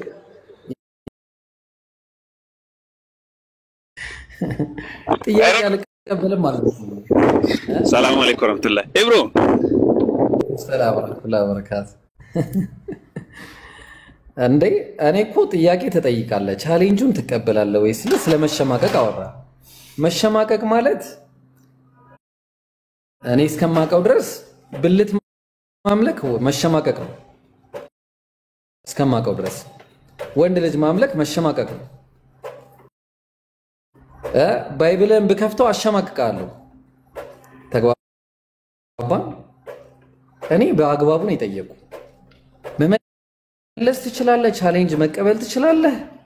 አይ አልችልም ይሄንን ቻሌንጅ ወይ ወደ አንተ ጥያቄ እንግባ ካልክ በቃ አለቀ እኮ። እንገባ ነበር ወደ እኔ ጥያቄ። አሁን ጥያቄ በአግባቡ መጠየቅ የምትፈልጉ ካላችሁ ነው።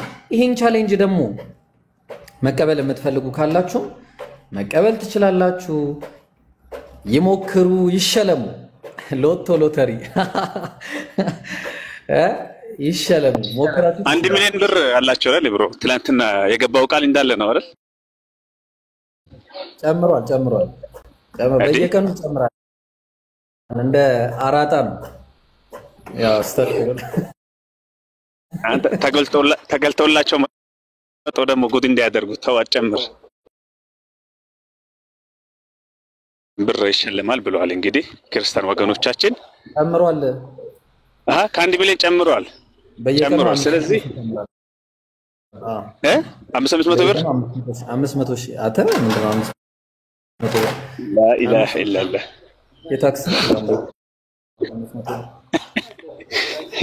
ስለዚህ ወገኖቻችን ካላችሁ ስለ ስላሴ በማያሻማ ሁኔታ ገብታችሁ የማስረዳ አቅም ካላችሁ ይኸው ኑና አስረዱ።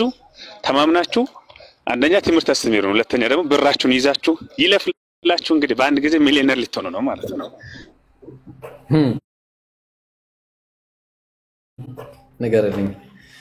እሺ ስለዚህ አሁን መግባት ትችላላችሁ። የቅድሙ ልጅ የማይሳደብ ከሆነ አስገቡት። አለዛ ያው ክርስቲያን ተሳዳቢ እንደሆነ ኦርቶዶክስ ተሳዳቢ እንደሆነች አይተን ያው ኦርቶዶክስ ቤተክርስቲያንን አሰድቦ ይወጣል ማለት ነው። አስገቡት፣ ችግር የለውም። ማን እንደሚሸማቀቅ ማን ተሳዳቢ እንደሆነ እናያለን። አስገቡ። ጥያቄ ያለውን ሰው እኛ አንንቅም። ጥያቄ ማንኛውም ጥያቄ ያለው ሰው መጥቶ ጥያቄ መጠየቅ ይችላል። ተሳደበ ከተባለ የሚሳደበው ራሱ ላይ ነው ችግር የሚያመጣው። እሺ ስለዚህ እስቲ ዛሬ 1.5 ገብቷል። ችግር የለውም። እኔ ጋር ሲመጣ ለዘብ ይላል ኢንሻአላህ። አስገቡት።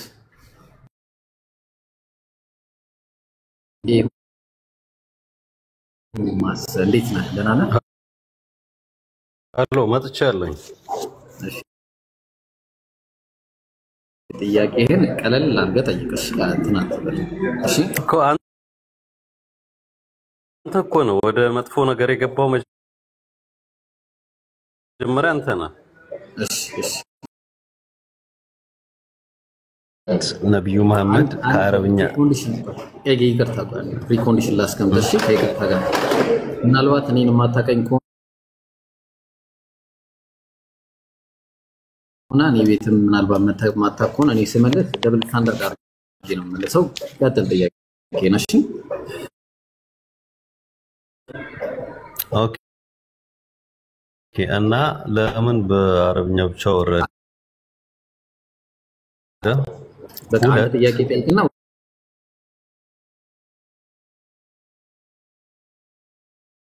በህዝቦቻቸው ቋንቋ ነበር የሚልክላቸው ማለትም ባሉበት አካባቢ ቋንቋ ማለት ነው።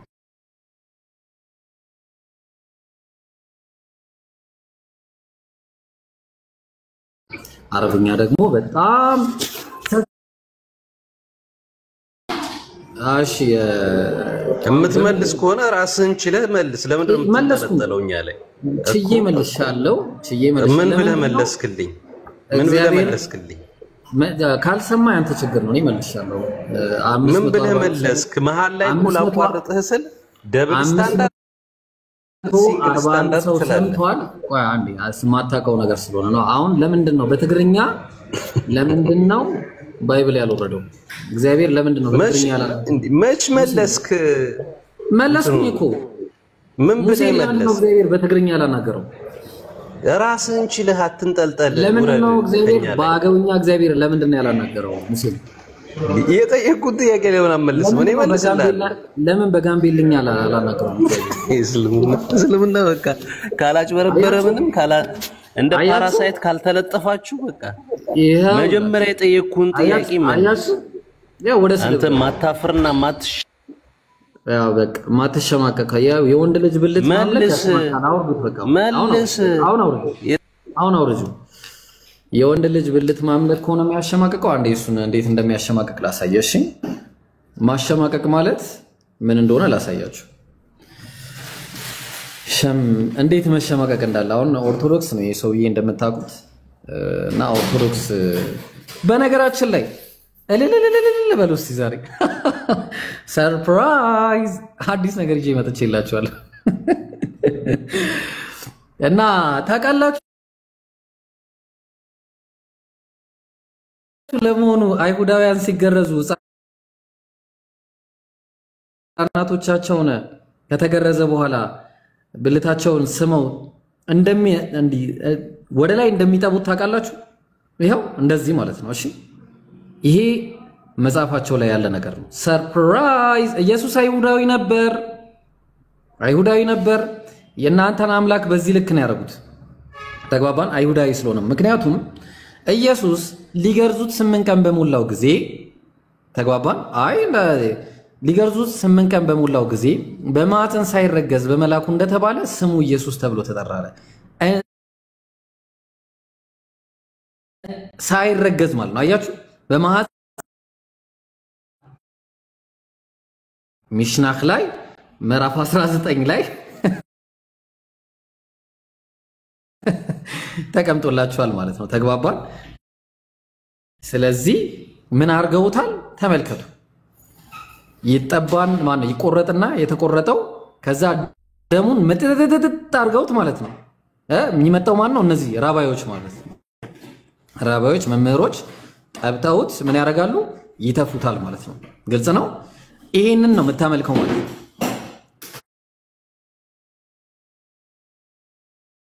እንደዚህ የተደረገለትን ነው የምታመልከው።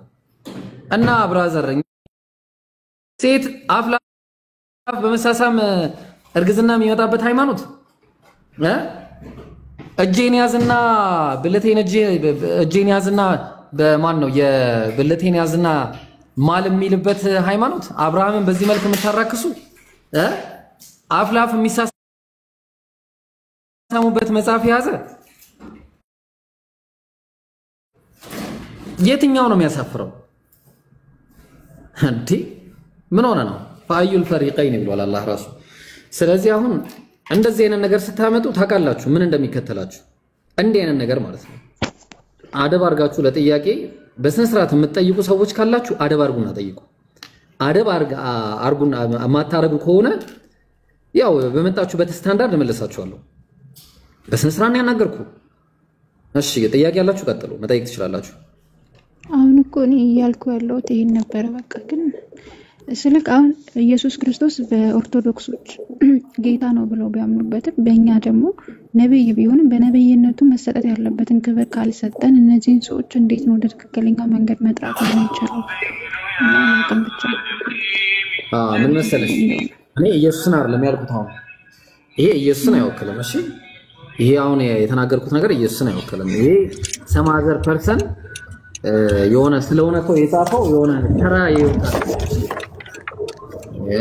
ኢሳ አለይሂ ሰላም እንደዚህ አርጎ ማያውቅም። አንድ ቀንም እንደ አይነት ብልግና ነገሮችን አርጎ ያውቃል።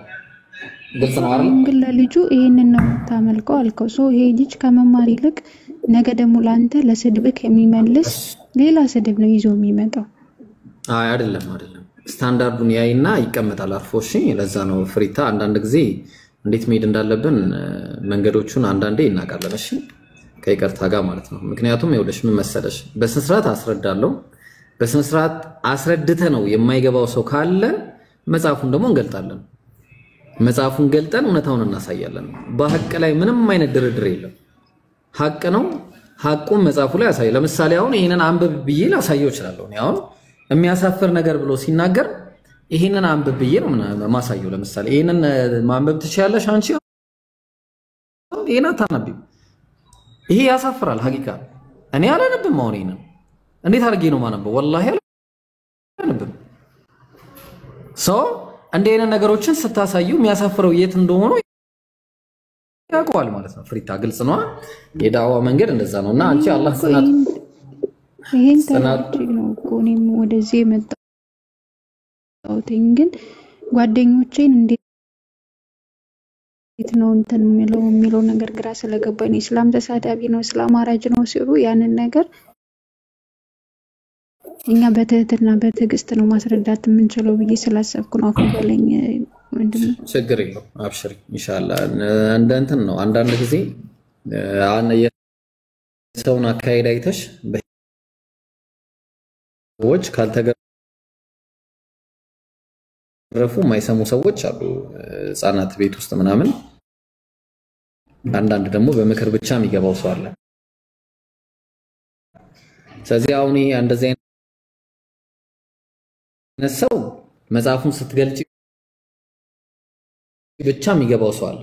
መጽሐፉን ስትገልጪና ስታሳየው ለምሳሌ አሁን ቀደም የጠየቁትን ጥያቄ በጣም የሚደብር ጥያቄ ይጠይቃሉ። አሁን ለምሳሌ የሚል ነገር አለ መጽሐፉ ላይ አሉ የሚለውን ይተውና ቁርአን ቅጥፈት ነው የሚለውን ብቻ ይዞ ያመጣና ቁርአን ቅጥፈት ነው የድሮ ከቀጠፉት ቅጥፈቶች አንዱ ነው ብሎ ያመጣል። እንደዚህ ነው እሺ አልገባለ እንደዚህ ያው ሰው ኢየሱስ እብድ ነው ይላል መጽሐፉ። ትቀበላለህ? ተግባባ። አልቀበል። ለምንድን ነው የማትቀበለው ከተባለ ይሄን እኮ ያሉት እነዚህ ናቸው ሰዎች ናቸው ያሉት። ስለዚህ ይሄንንም ያሉት ማን ናቸው?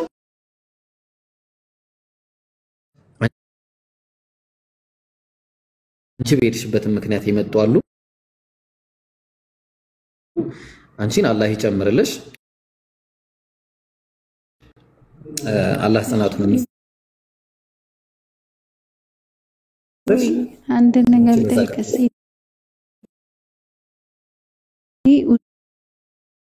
እሱ ጋር ኦሬዲ በስልክ ሻዳ ይሻለው ግን እሷ አይደል በፊት ስላደኑ ምናምን ነበር ክላሴ ውስጥ ማለት ነው። 7 ነን እዚህ ቤት ያለን ሰራተኞች የምንኖረው ዱባይ ነው እና ክላሴ ውስጥ የማርያም ስዕል እግዚአብሔር ስዕል ምናምን ነበረ። ቤተክርስቲያን መሄድ ነበርና አሁን ያን ሁሉ ነገር ትቻለው። የማይወለደውን አንድ አላህ ብቻ ነው የምትከተለው ስላት እንዴት ይሄን ልታደርግ ወንጀል ነው? ኧረ አይደለም ችግር የለውም አብሽር። እንዴ በየቀኑ ሻዳ ብትይዥ ምን ችግር አለው? ማለቴ ለማጭበርበር አይሆን እንጂ ለማጭበርበር ስለሽ አንዳንድ ሰዎች ያንቺ ማሻአላህ በእውቀት ነው 3 ወር ምናምን ጠይቀሽ። አንዳንድ ሰዎች ምን ያደርጋሉ? ለእውቀት ሳይሆን ለብር ብለው 10 ሻዳ የሚይዙ ሰዎች አሉ። ብዙ አግኝተናል፣ አጭበርባሪዎች አግኝተን አጋልጠናል። ስለዚህ ምን ችግር አለው? እነሱ ልባቸው እንዲረጋ ከሆነ ምንም ችግር የለውም ብዬ ነው የማምነው። ወላሁ አዕለም። በተረፈ ደግሞ ነሻይ ሳቀማሉ ያለሽ አረረም ምንድነው የሚለኝ? እሱ እንደሚያመሰግናለሁ ጀዛካላ ኸይር።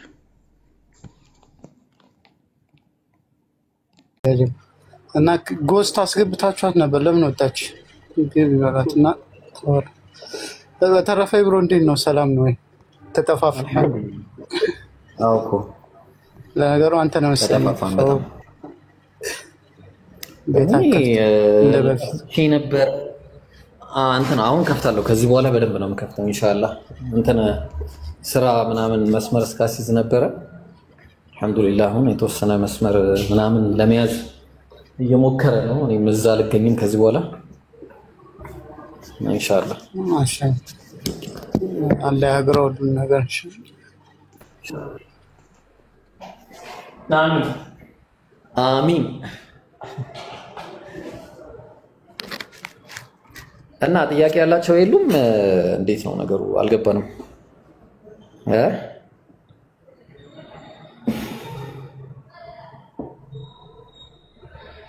ጥያቄ ያላችሁ ክርስቲያኖች ሙስሊሞች who's got a question you got a question ትላለህ ራስ ዝም ብለሽ ወይ ጠይቁ ተጠየቁ ባይ እንትን እንዲያዩት ማለት እኔ እኮ እንዳልጠይቅም በቃሽ ተባለን። እኔ ጓደኞቼ ለማስተማር ነበር ያወቁት ከምን ጠይቀው ኧረ ጠይቂ እንደውም ቆይ ሞዴሬተር ይሰጥሽና ወደፊት ሚዩት ታረጊያለሽ አትጠይቂም አሁን ጠይቂ ማለት እኔ ጋር 7 ሰራተኛ ነን ማዳም ጋር አንድ ቤት የምንሰራ ሁለቱ ሙስሊሞች ናቸው እዙን ያስተዋወቁኝና ትክክለኛው መንገድ እንዳገኘ ረዱኝ ማለት ነው። ሌሎች ደግሞ ቃሪ ደግሞ አሉ እስልምናን ያልተቀበሉ እኔ ገና ምስጋኔ ነው እና ለነሱ እስኪ አንቺ ጠይቂና እኛ እንማር ይያሉኝ ነው። ግን ለመጠየቅ ደግሞ ፈራው ከስር ያሉት በቃሽ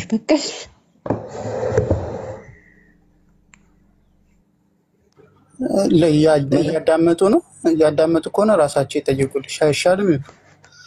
እነሱ ይመቻቸው ግን ፕሮፋይላቸው የማርያም ስዕል ምናምን ስለሆነ ለዛ መግባት ስላልፈለጉ ነው እንጂ ያዳመጡ ነው። አሁን ከስር መጀመሪያ ስለ ነብዩ መሐመድ የጠየቁትን ሰምተዋል ልክ ነው ብለዋል።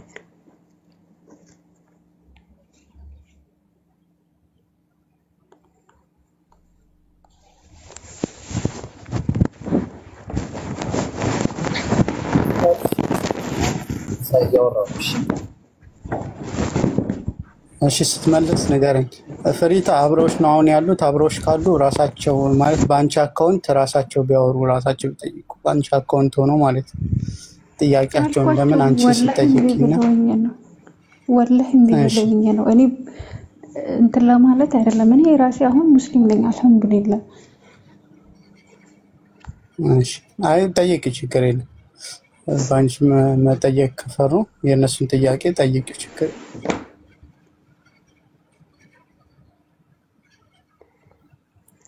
እሺ ለጠይቅ ኢብሮ ፈቅዳለኛል።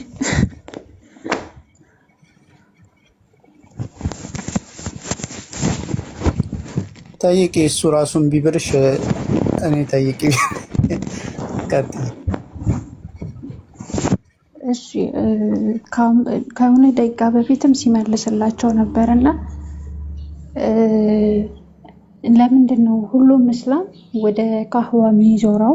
ካህዋ አይመለክም፣ ካህዋ አቅጣጫ ነው ብሏል። ግን ደግሞ ሙስሊሞች ካህዋን ድንጋይ ነው ሲባል ይሳደባሉ። ይሄ የሚሆነው ካህዋን ስለሚያመልኩት ነው ወይስ ካላቸው ውዴታ አንፃር ነው?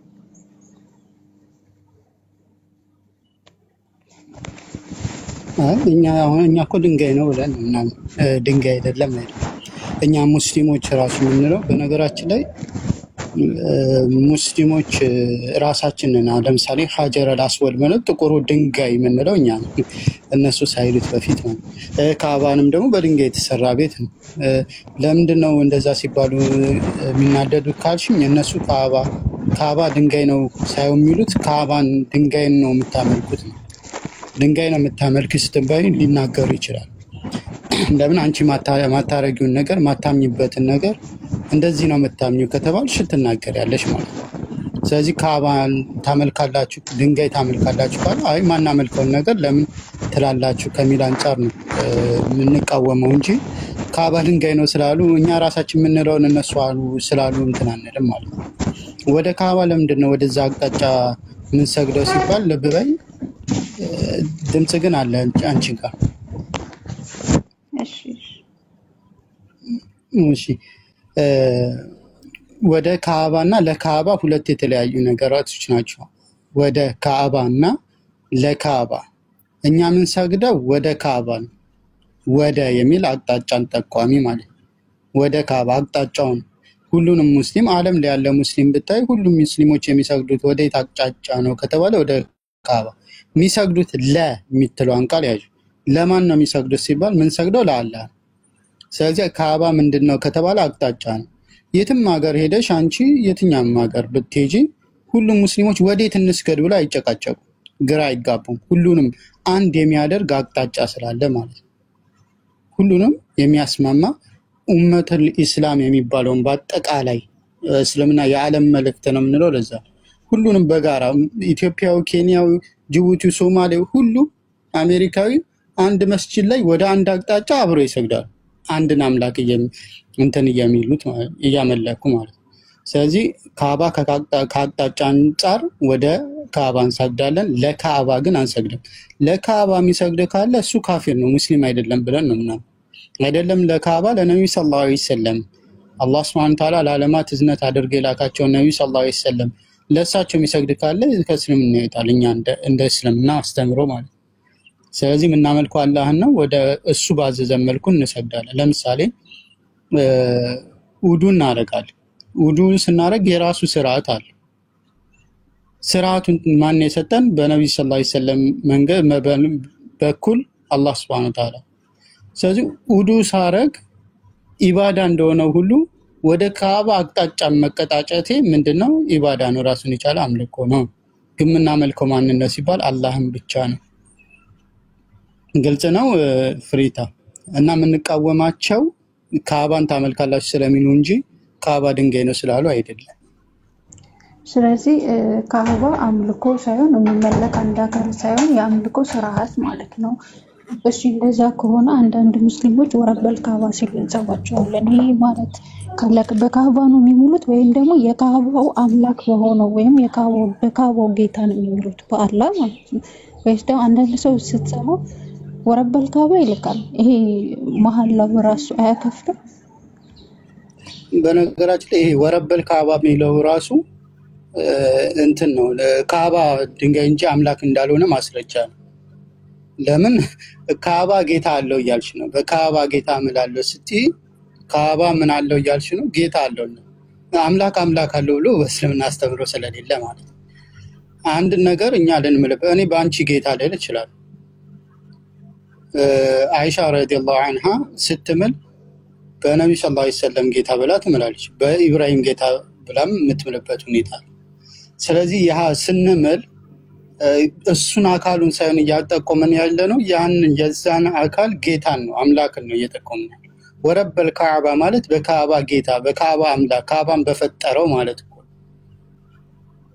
እና በዛ ጌታ እምላለሁ ነው፣ ያንን በፈጠር ያንን ባስገኘው አምላክ እምላለሁ የሚለውን እያልን።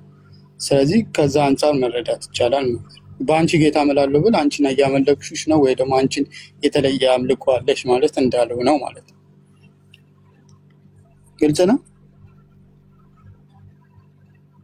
ግልጽ ነው። እሺ ሌላኛው ጥያቄ ደግሞ ማለት ነው አሁን አንድ ሙስሊም እኛ አብዛኛው ማለት አሁን ከእስልምና ከክርስትና የወጣ ልጆች የምንጠያቃቸው ጥያቄዎች አሉ።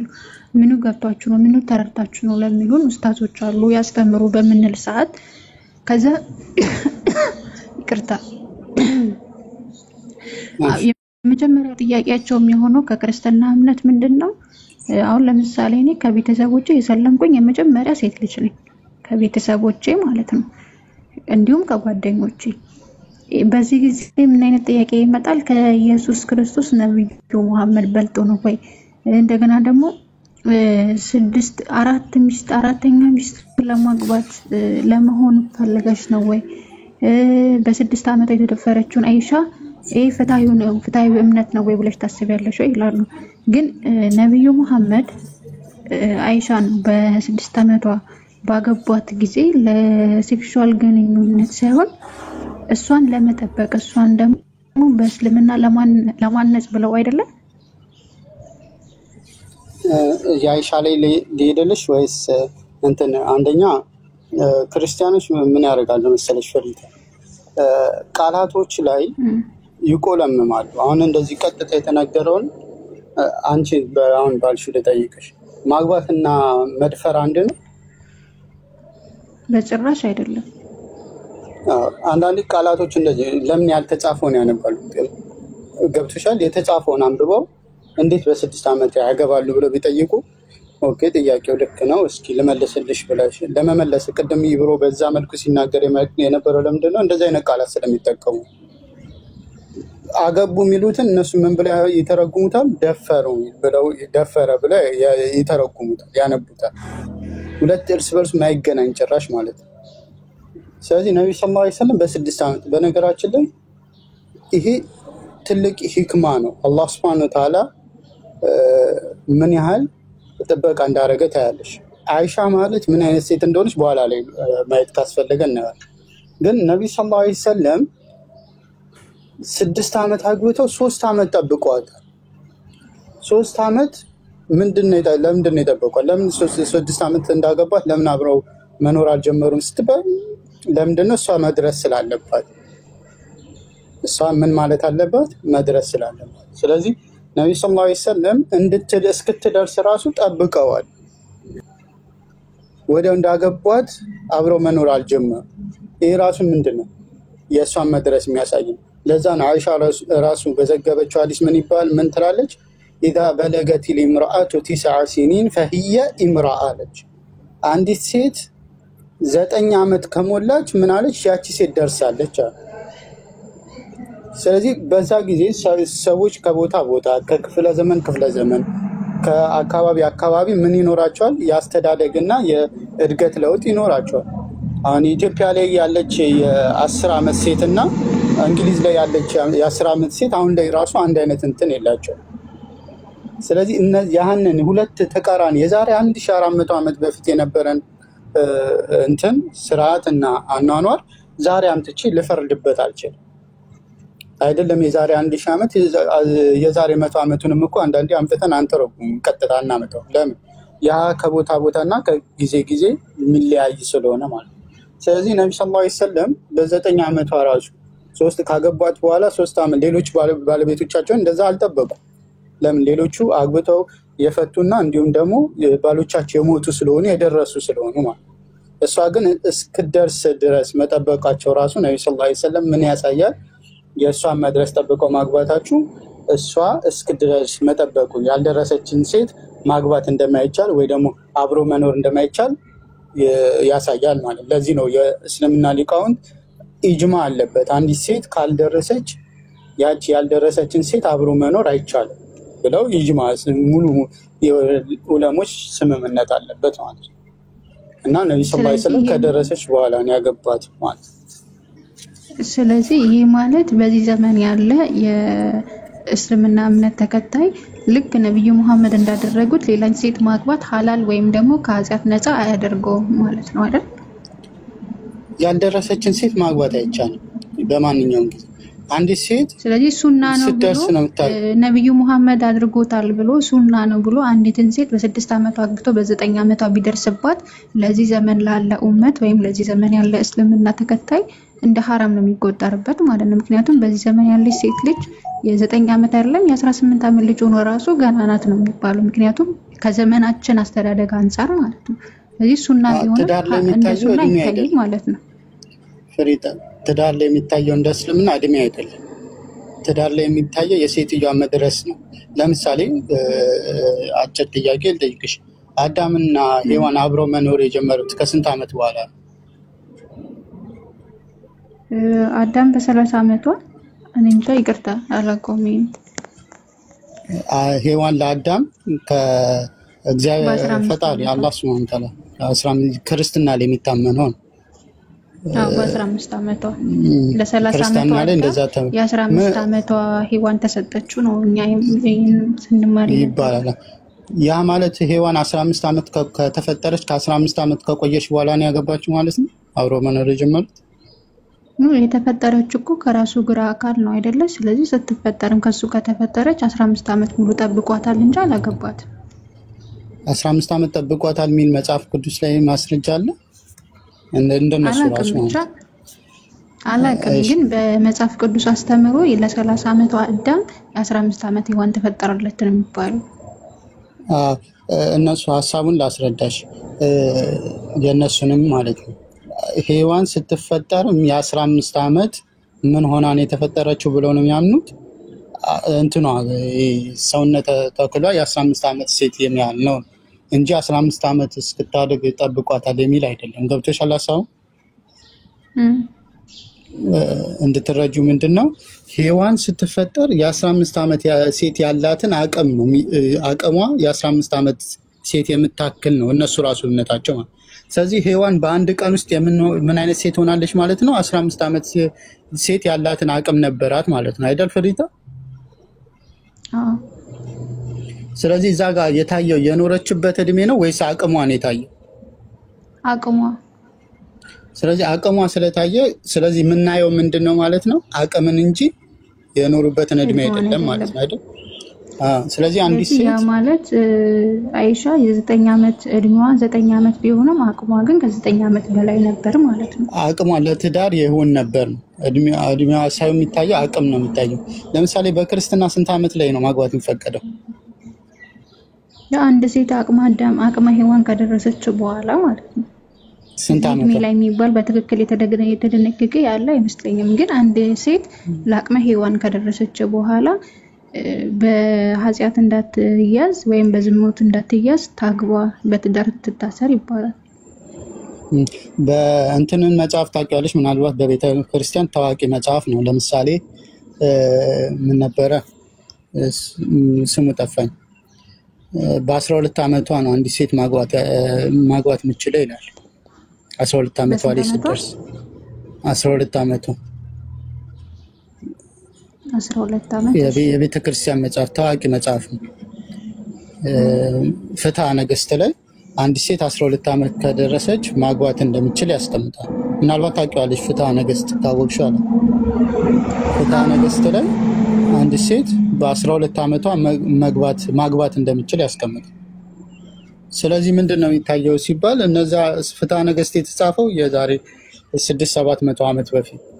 ስለዚህ በዛ ጊዜ ምናልባት ያቺ ሴት 12 ዓመት ሴት ስለምትደርስ ይሆናል ያን ያስቀመጠላቸው። ገብቶሻል? ከዛ አንፃር ቦታ አቅም ነው የሚታየው እንጂ እንደ ትዳር ላይ እድሜ አይደለም። ለምሳሌ አንዲት ሴት 20 ዓመት ሆኗት ቅድም እንዳልሽው ላትደርስም እኮ ትችላለች አይደል? አብራ መኖር ማችል ልትሆን ትችላለች። ስለዚህ አንቺ በዚህ ዓመቷ ነው ሔዋን አልደረሰችም ማለት አንድ ሴት ለአቅመ ሔዋን አልደረሰችም ማለት ያለችበት እድሜ ሳይሆን ለአቅመ ሔዋን አልደረሰችም ሙሉ ሴት አልሆነችም እንደማለት ነው። ከሰውነትም ከአስተሳሰብም አንፃር አልደረሰችም የሚለውን ቃል ይገልጻል። ይሄ በመጽሐፍ ቅዱስ አገላለጥ ለአቅመ ሔዋን ያልደረሰች ወይም ወንድ ከሆነ ደግሞ ለአቅመ አዳም ያልደረሰ ይባላል።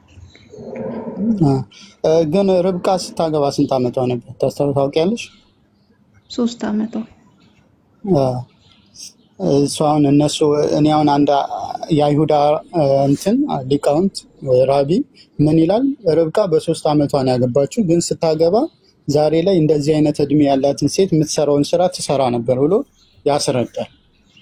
ስለዚህ ያው የነሱ የሚያስረዱበትን የራሳቸው የሚያስረዱበትን ቢኖር ግን ቦታ የሚታየው እድሜ እንጂ እንትን የሰው ሴትየዋ መድረስ አለመድረስ እንጂ እድሜዋ አይደለም። 20 ዓመት የደረሳት የሞላት ሴት ላትደርስ ትችላለች። እንዲሁም ደግሞ 15 የሆነ አዲስ ሴት ደግሞ ከ20 ዓመቷ በተሻለ የደረሰች ልትሆን ትችላለች። ስለዚህ የሚታየው የምንድን ነው ማለት ነው? ቅድም ተግባብተናል ኦልሬዲ። ይሄ ተመልሶልሻል መሰለኝ። አዎ ተመልሶልኛል። አመሰግናለሁ ወንድሜ። ሌላ ጥያቄ አለሽ? የለኝም፣ ጨርሻለሁ። አመሰግናለሁ። ጀዛካላህ ኸይር። ወያኪ ቅድም ምናልባት ያነሳሽው ነገር አለ። አንዳንዴ ስንሰልም ሻሃዳ ስንይዝ ከዛ በኋላ የሆኑ ጥያቄዎች አነሱና ኡስታዞች ይመልሱ ስንላቸው ሳታውቂው ነው እንደ ሰለምሽው ይላሉ። አሁን ለምሳሌ እኔ ሰለምቴ ነኝ፣ ቀድምም ነግሬያቸዋለሁ። ገና 5 ቀኔ ነው እና ይሄን ሳታውቂ ነው እንዴ ስትል አንተ ልታስረዳቸው እኛ ልናስረዳቸው ስንሞክር ሰውም ያስረዳው በገባው በአቅሙ ልክ ነው አይደለ? በገባኝ በአቅሜ ልክ ላስረዳቸው ስሞክር መጀመሪያ ላይ አይምሯቸው ላይ የሚመጣው ምንድነው? ጥቁር ድንጋይ ለማምለክ ነው፣ ነብዩ መሐመድ ሴት ደፋሪ ነው፣ ብዙ ሚስቶች አግብቷል። በቃ የሚናገሩን ይሄንን ነገር ነው። ግን እኛ እናውቃለን። በክርስቲያንም እኮ በኦርቶዶክስ ዳዊት ብዙ ሚስቶች ነበሩት፣ እንዲሁም ጠቢቡ ሰለሞን ከ1000 በላይ ሚስቶች ነበሩት። የነብዩ መሐመድን ለየት አድርጎ ለዚህ ትውልድ የሚያመጣው ምንድነው? ለዚህ ትውልድ የተላከው ለምዬ መሆናቸው ነው። ብዙዎችን ወደ እስልምና ስጠራቸው ወይም እስልምና ትክክለኛው ሃይማኖት ነው ብለህ ስትላቸው ቅድሚያ አይምሯቸው ላይ የሚመጣው ስለ ነብዩ መሐመድ እንጂ ስለ አላህ ማንም ክርክር ላይ ያገጥመው። ምክንያቱም እንደ ኢስላም ፈጣሪ አንድ ነው ብሎ የተናገረም የመሰከረም አንዲትም ሃይማኖት የለም፣ አንዲትም እንኳን ማለት ነው። ስለዚህ በአላህ ላይ አንዲትም ክርክር አንዲትም ጥርጣሬ የላቸውም። ግን ሁሌ ጭቅጭቃቸው የሚሆነው ምንድነው? ነብዩ መሐመድ ሴት ደፍሯል፣ ነብዩ መሐመድ ብዙ ሚስቶች አሉት። በቃ ስለ ረሱል ነው አብዛኛው ጭቅጭቃችንና አብዛኛው የሚገጥመን ፈተናዎች የሚመጡት ከዛ አንፃር ስለሆነ ነው። ትክክል። በነገራችን ላይ ለሰለምቴዎች ሁሉ ብዙ ጊዜ ሰለምቴዎችም እንትን ወደ እስልምና ስመጡ ሁሉን አውቃችሁ አይደለም የመጣችሁት። እሺ እሱን ወቁ። ስለ እስልምና እያንዳንዱን ነገር ታውቃላችሁ ማለት አይደለም። እናንተ ብዙ አንዱ ኡስታዝ የምንላቸው ደረጃ የደረሱ ሰዎች ኡስታዝ የምንላቸው ሰዎች ስለ እስልምና ሙሉ እውቀት አላቸው። አንድ ሰው እስልምናን ለመቀበል ምንድን ነው መሰረቱ ከተባለ የእስልምና መሰረታዊ ነገሮች ማወቅ ነው የሚጠበቅ ግዴታ። አንድ ሰው እስልምናን ለመቀበል እስልምና ሙሉ እኮ ማወቅ አለበት የሚል የመሀይምነት አስተሳሰብ ነው። በነገር እስልምና ባህር ነው። ይህንን ባህር የሆነን እስልምና ለአንድ ሰው አዲስ ለሆነ ሰው ሁሉም ማወቅ አለበት አለ። መሰረታዊ የሆኑ ነገራቶችን ካወቃችሁ ከእስልምና ውስጥ ያንን መሰረታዊ ነገር አውቄያለሁ እዛ ላይ ጥያቄ ካላችሁ ማለት። ከዛ ውጭ ግን ማላውቀውን ነገር ጠይቄ እመጣለሁ። ሁሉን የማወቅ ምን የለም ግዴታ የለብኝም። ግዴታ የእስልምናን እያንዳንዱን ነገር የማወቅ ግዴታ የለባችሁ። እንደገና ደግሞ ሌላው ሰለምቴዎች እስልምና ክርስቲያን እንደነበራችሁ ለሰዎች የማሳወቅ ግዴታ የለባችሁ። እሺ እሱንም ማወቅ። አንዳንድ ሰዎች አይና አንቺ እኮ ከመጀመሪያው ሙስሊም ነበርሽ ክርስቲያን አልነበርሽ ምናምን ሰው የሚሉ ሰዎች አሉ። እንትንሽን ካልተናገርሽ እንዲህ ካላልሽ ማንም ግዴታ የለብሽም። አመኑ ተቀበሉ አልተቀበሉ እነዚህ ሰዎች ክርስቲያን እንደነበርሽ አመኑ ምንም ይጠቅሙልሽ ነገር የለም። አልነበርሽም ምንም የሚጎዳችሁ ነገር የለም። ከፈለጉ ይቀበሉ ካልፈለጉ አይቀበሉ። እና እነሱን ክርስቲያን እንደነበራችሁ ለማሳወቅ እንትን አትበሉ፣ አትጨናነቁ። ይሄንን ማወቅ አለብኝ በቃ እኔ ክርስቲያን ነበርኩኝ ሰለምኩ ምንም እንትን አይጠበቅባችሁ።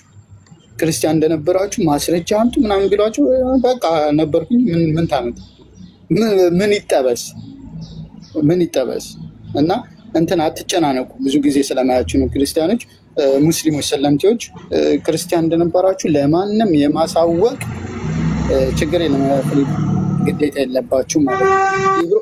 ኢብሮ ተመለስ ናቶ ገብቷል። ኢብሮ ስትመለስ ንገረኝ። እሺ ተመለሻለሁ ኢንሻአላህ። እሺ እስኪ ናቶን አውራው ክርስቲያን መሰለኝ። ናቶ ብላክ ትላለህ። ናቶ ኔቶ ነው ወይስ ናቶ ነው? ኔቶ ነው ያለበት። ሄሎ ፈገግታው አባል ነው ብለን አውራም እንዴ ሌላ ሰው ላስገባለህ። ኪንግ ነው አውራው። እሺ ኪንግ አሚን። አቤት ሰላም ብያለሁ። ሰላም ለእናንተ ይሁን። ሰላም ለአንተም ይሁን። ደህና ነህ? እግዚአብሔር ይመስገን እጅግ በጣም ደህና ነኝ። ደህና ነን አለን አልሐምዱሊላህ። እሺ ክርስቶስ አምላክ ነው በሚለው ታወራለህ? እንጠይቅ። አዎ ከፈቀዳችሁ ከቁርአንም እያወጣን ክርስቶስ አምላክ መሆኑን አላህ በቁርአን ላይ ለራሱ ብቻ የጠቀሳቸውን ነገሮች ይሰማል። ቆይ እንጂ መጀመሪያ እኔ እኮ ነኝ የጠየቅኩ መጀመሪያ እና እሺ ሶሪ አንዳንድ እንትን አደረከው። ብዙ ጊዜ ሪስትሪክት ስለሚያደርጉኝ ኧረ ችግር የለውም። እሺ ክርስቶስ የቱ ጋር ነው እኔ አምላክ ነኝ ብሎ ያስተማረው? ትሰጠኛለህ አንድ ጥቅስ? በመጀመሪያ ክርስቶስ እኔ አምላክ ነኝ ብሎ የተናገረበትን ጥቅስ ስጠኝ ከማለት በፊት ክርስቶስን መረዳት መቻል አለብህና ክርስቶስ አሁን እኮ ፋውንዴሽኑ ከሌለ ጀስት ወርድ መፈለግ ከሆነ እንትናችን አናገኘው። ፋውንዴሽኑ ላይ እንሂድ፣ ችግር የለውም። ወርዶ የለም በለኝና ፋውንዴሽኑ ላይ እንሄዳለን። አሁን ይኸውልህ እኛ ኢየሱስ ክርስቶስን ፍጹም ሰው ፍጹም አምላክ ብለን ነው የምንቀበለውና የቱ ጋር ነው እዛ የሚለው ፍጹም ሰው ፍጹም አምላክ የሚለው? እሱ የተገለጠ ነገር ነው። አሁን ለምሳሌ አንተ በመጽሐፍ የተገለጠ ነገር ነው። ምን ጥቅስ ምናምን ላውጣ? አዋ ታዲያ እስቲ ለምሳሌ ማለት ነው ዮሐንስ 13:13 ዳውጣልኝና እሺ ጌታና መምህር ትሉኛላችሁ እንዲሁ ነኝና አለ። ጌታ አይደለም እኔ እኮ ጌታ አይደለም ኢየሱስ ጌታ አይደለም አላልኩም እኮ እኔ ኢየሱስ ብቻ ሳይሆን ብዙ ጌቶች አሉ። ኢየሱስን ጌትነት ምንድነው? ስልጣን ሹመት እኮ በቃ ገዢነት ነው። ይሄንን ደግሞ ገዢነት የሰጠው ማን ነው ነው ጥያቄው። እሱ አሁን በራሱ ነው ያለው 17 ላይ ሄድልኝና ቆይ ከዛ በፊት ጌታ ማን ያደረገው ኢየሱስን ማን ነው ጌታ ያደረገው? ከዘላለም ጀምሮ ክርስቶስ አምላክ ስለሆነ ከአምላክነቱ ወልድ ወደ ስጋ ለብሶ ወደ ምድር ስለመጣ ከዘላለም ጀምሮ ኢየሱስ ጌታ ነበር የሚለው እስቲ አሁን እኔ እየጠየኩ ኢየሱስ ጌታ ነው ጌታ አይደለም አላልኩም እኔ ምክንያቱም ብዙ ጌቶች ስላሉ ማለት ነው። እዛ አንደኛ ቆሮንቶስ ላይ ስትሄድ ብዙ ጌቶች አሉና ይላል። ገብቷል? ትክክል። አሁን ኢየሱስ ጌታ ከዘላለም ጌታ መሆኑን ዮሐንስ 17 እኮ 17 አንተ ዘንድ በነበረኝ ክብር ነው እንጂ የሚለው እኔ ነበርኩ አይልም። አንተ ዘንድ በነበረኝ ክብር ይላል። ዓለም ሳይፈጠር ነው አይደል የሚለው እኮ ዓለም ሳይፈጠርማ ክብሩ ነበረው። እግዚአብሔር ዘንድ እንዴት ክብሩ አይነበርም? ታስቦ ነው አይነበረው። በክብር በምንድን ነው በምንድን ነበር የነበረው? በክብር በታሳቢነት በተስፋ በታሳቢነት ነው ያለ ነገር። ዓለም ሳይፈጠር በአንተ ዘንድ በነበረኝ ነው የሚለው። ይሄ ነበረኝ የሚለው ነገር አካል ይዞ ያለ ነገር አይደለም። በነበረኝ ክብር የነበረው ክብር አለ ያኔ። ለምሳሌ በክርስቶስ መረጠን ይላል። አሁን ለምሳሌ ጳውሎስ ሲናገር አይተው ከሆነ ትክክል ኤፌሶን ምዕራፍ 1 መቼ ነው የተመረጥነው? ተመረጠን የሚለው መቼ ነው? ዓለም ሳይፈጠር እኮ በቃ ታዲያ ዓለም ሳይፈጠር ነበርን ማለት ነው። እኛና ክርስቶስ አንድ አይደለም። ይኸውልህ ለምሳሌ ላውጣልሽ ዮሐንስ 5ን እኔ ልንገር ዮሐንስ 5ን ዮሐንስ 5:21 ላይ መሄድ እንችላለን። ገብቷል አይደለ? የትም መሄድ ትችላለህ። የቱ ጋር ልሂድልህ? ዮሐንስ 5:21 ላይ ልሂድልህ? አዎ 5:21 25 እነዚህ ቁጥሮች ክርስቶስ ኢየሱስ ቁርአን ላይ ብትሄድ ኧረ ተው ቁርአንን ቆይ እዚህ ራሱ መቼ እንትን አልክ ኪንግዬ? ይሄን ራሱ መቼ ማግባቡ ተወጣው? ችግር የለውም። ይኸውልህ ቁርአን ለምሳሌ አልሐጅ 22 እና አልሐጅ ላይ ኧረ ይሄንን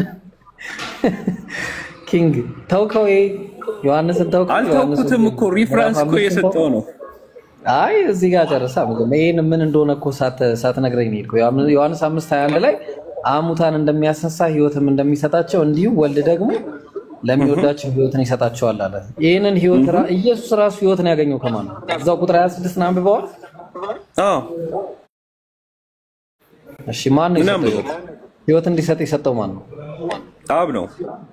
በቃ ታዲያ ስለ የተሰጠው ተሰጥቶት ከሆነ ምን በባህሪው አይደለም ማለት ነው። እኔ የምሰጠው እሺ አብ አላህ ነው ብለህ ታምናለህ? ተው ነው አሁን ኢየሱስ ክርስቶስ አምላክ ነው የሚለውን ተው ነው አይደለም። እዛው እኮ ይኸውልህ እንድትረዳው እኮ ነው። ይኸውልህ አሁን ምን መሰለህ የምትፈልገው የምትሰማ ከሆነ እንደዛ ሳይሆን መጽሐፉ የሚለውን አንደርስታንድ እንድናደርግ እናንብበው። እሺ መጽሐፉን ላንብብልህ እኮ እናንብበውና አንድ ባንድ መረጃ ባኬን ፎርዝ እያደረገ ክርስቶስ አምላክ መሆኑን ትሰጠኛለህ። እሺ ከ19 ማንበብ እንችላለን ካስፈለገ። ስለዚህ ኢየሱስ መለሰ እንዲህም አላቸው፣ እውነት እውነት እላችኋለሁ አብ ሲያደርግ ያየውን ነው እንጂ ወልድ ከራሱ ሊያደርግ ምንም አይችልም። በቃ አለቀ። እዚህ ጋር ያልቃል። የክርስቶስ ማንነት 4 ነጥብ አላረገም። አለቀ። በቃ አላለቀም። ለምን መሰለህ አማርኛ የምትችል ከሆነ ድርብ ሰረዝ ያለው እንጂ እዚህ ጋር አላለቀም። ሐሳቡ አላለቀም። አለቀ ጨረሰ። እሺ ቀጥል። ሐሳቡ አላለቀም። እሺ ቀጥል። ሐሳቡ ነው እንጂ አላለቀው። ኢብራሂም አንተ ብዙ ጊዜ እንደማይችል ጨርሰናል። እሺ ቀጥል። ለማንኛውም ብዙ ጊዜ ስታወራ ሰምቻለሁ። አፖሎጄቲክስም እና መጽሐፍ ስታነብ አንድ ሐሳብ የሚያልቀው በ4 ነጥብ እንጂ በድርብ ሰረዝ እንዳልሆነ አንተም ታውቃለህ። ተያያዥነት ያለው ነገር እንዳለ ችግር የለውም። ቀጥል። ያ የሚያደርገውን ሁሉ ወልድ ደግሞ እንዲሁ ያደርጋልና አይተሃል አይደለ? አይቶ ማለት ነው። አይቶ ያደርጋል። በራሱ አያደርግም። አይቶ ያደርጋል። ትክክል። ያደርጋል። አይቶ ያደርጋል። እሺ አሁን ዘግቶታል እሱን ሐሳብ 4 ነጥብ አድርጎ አብ ወልድን ይወደዋልና የሚያደርገውን ሁሉ ያሳየዋል። እናንተ የሚያደርገው ያሳየዋል፣ እናንተም ትደነቁ ዘንድ ከዚህ የሚበልጥ ስራን ያሳየዋል። አብ ሙታንን እንደሚያስነሳ ሕይወትም እንደሚሰጣቸው ማን ነው የሚያሳየው?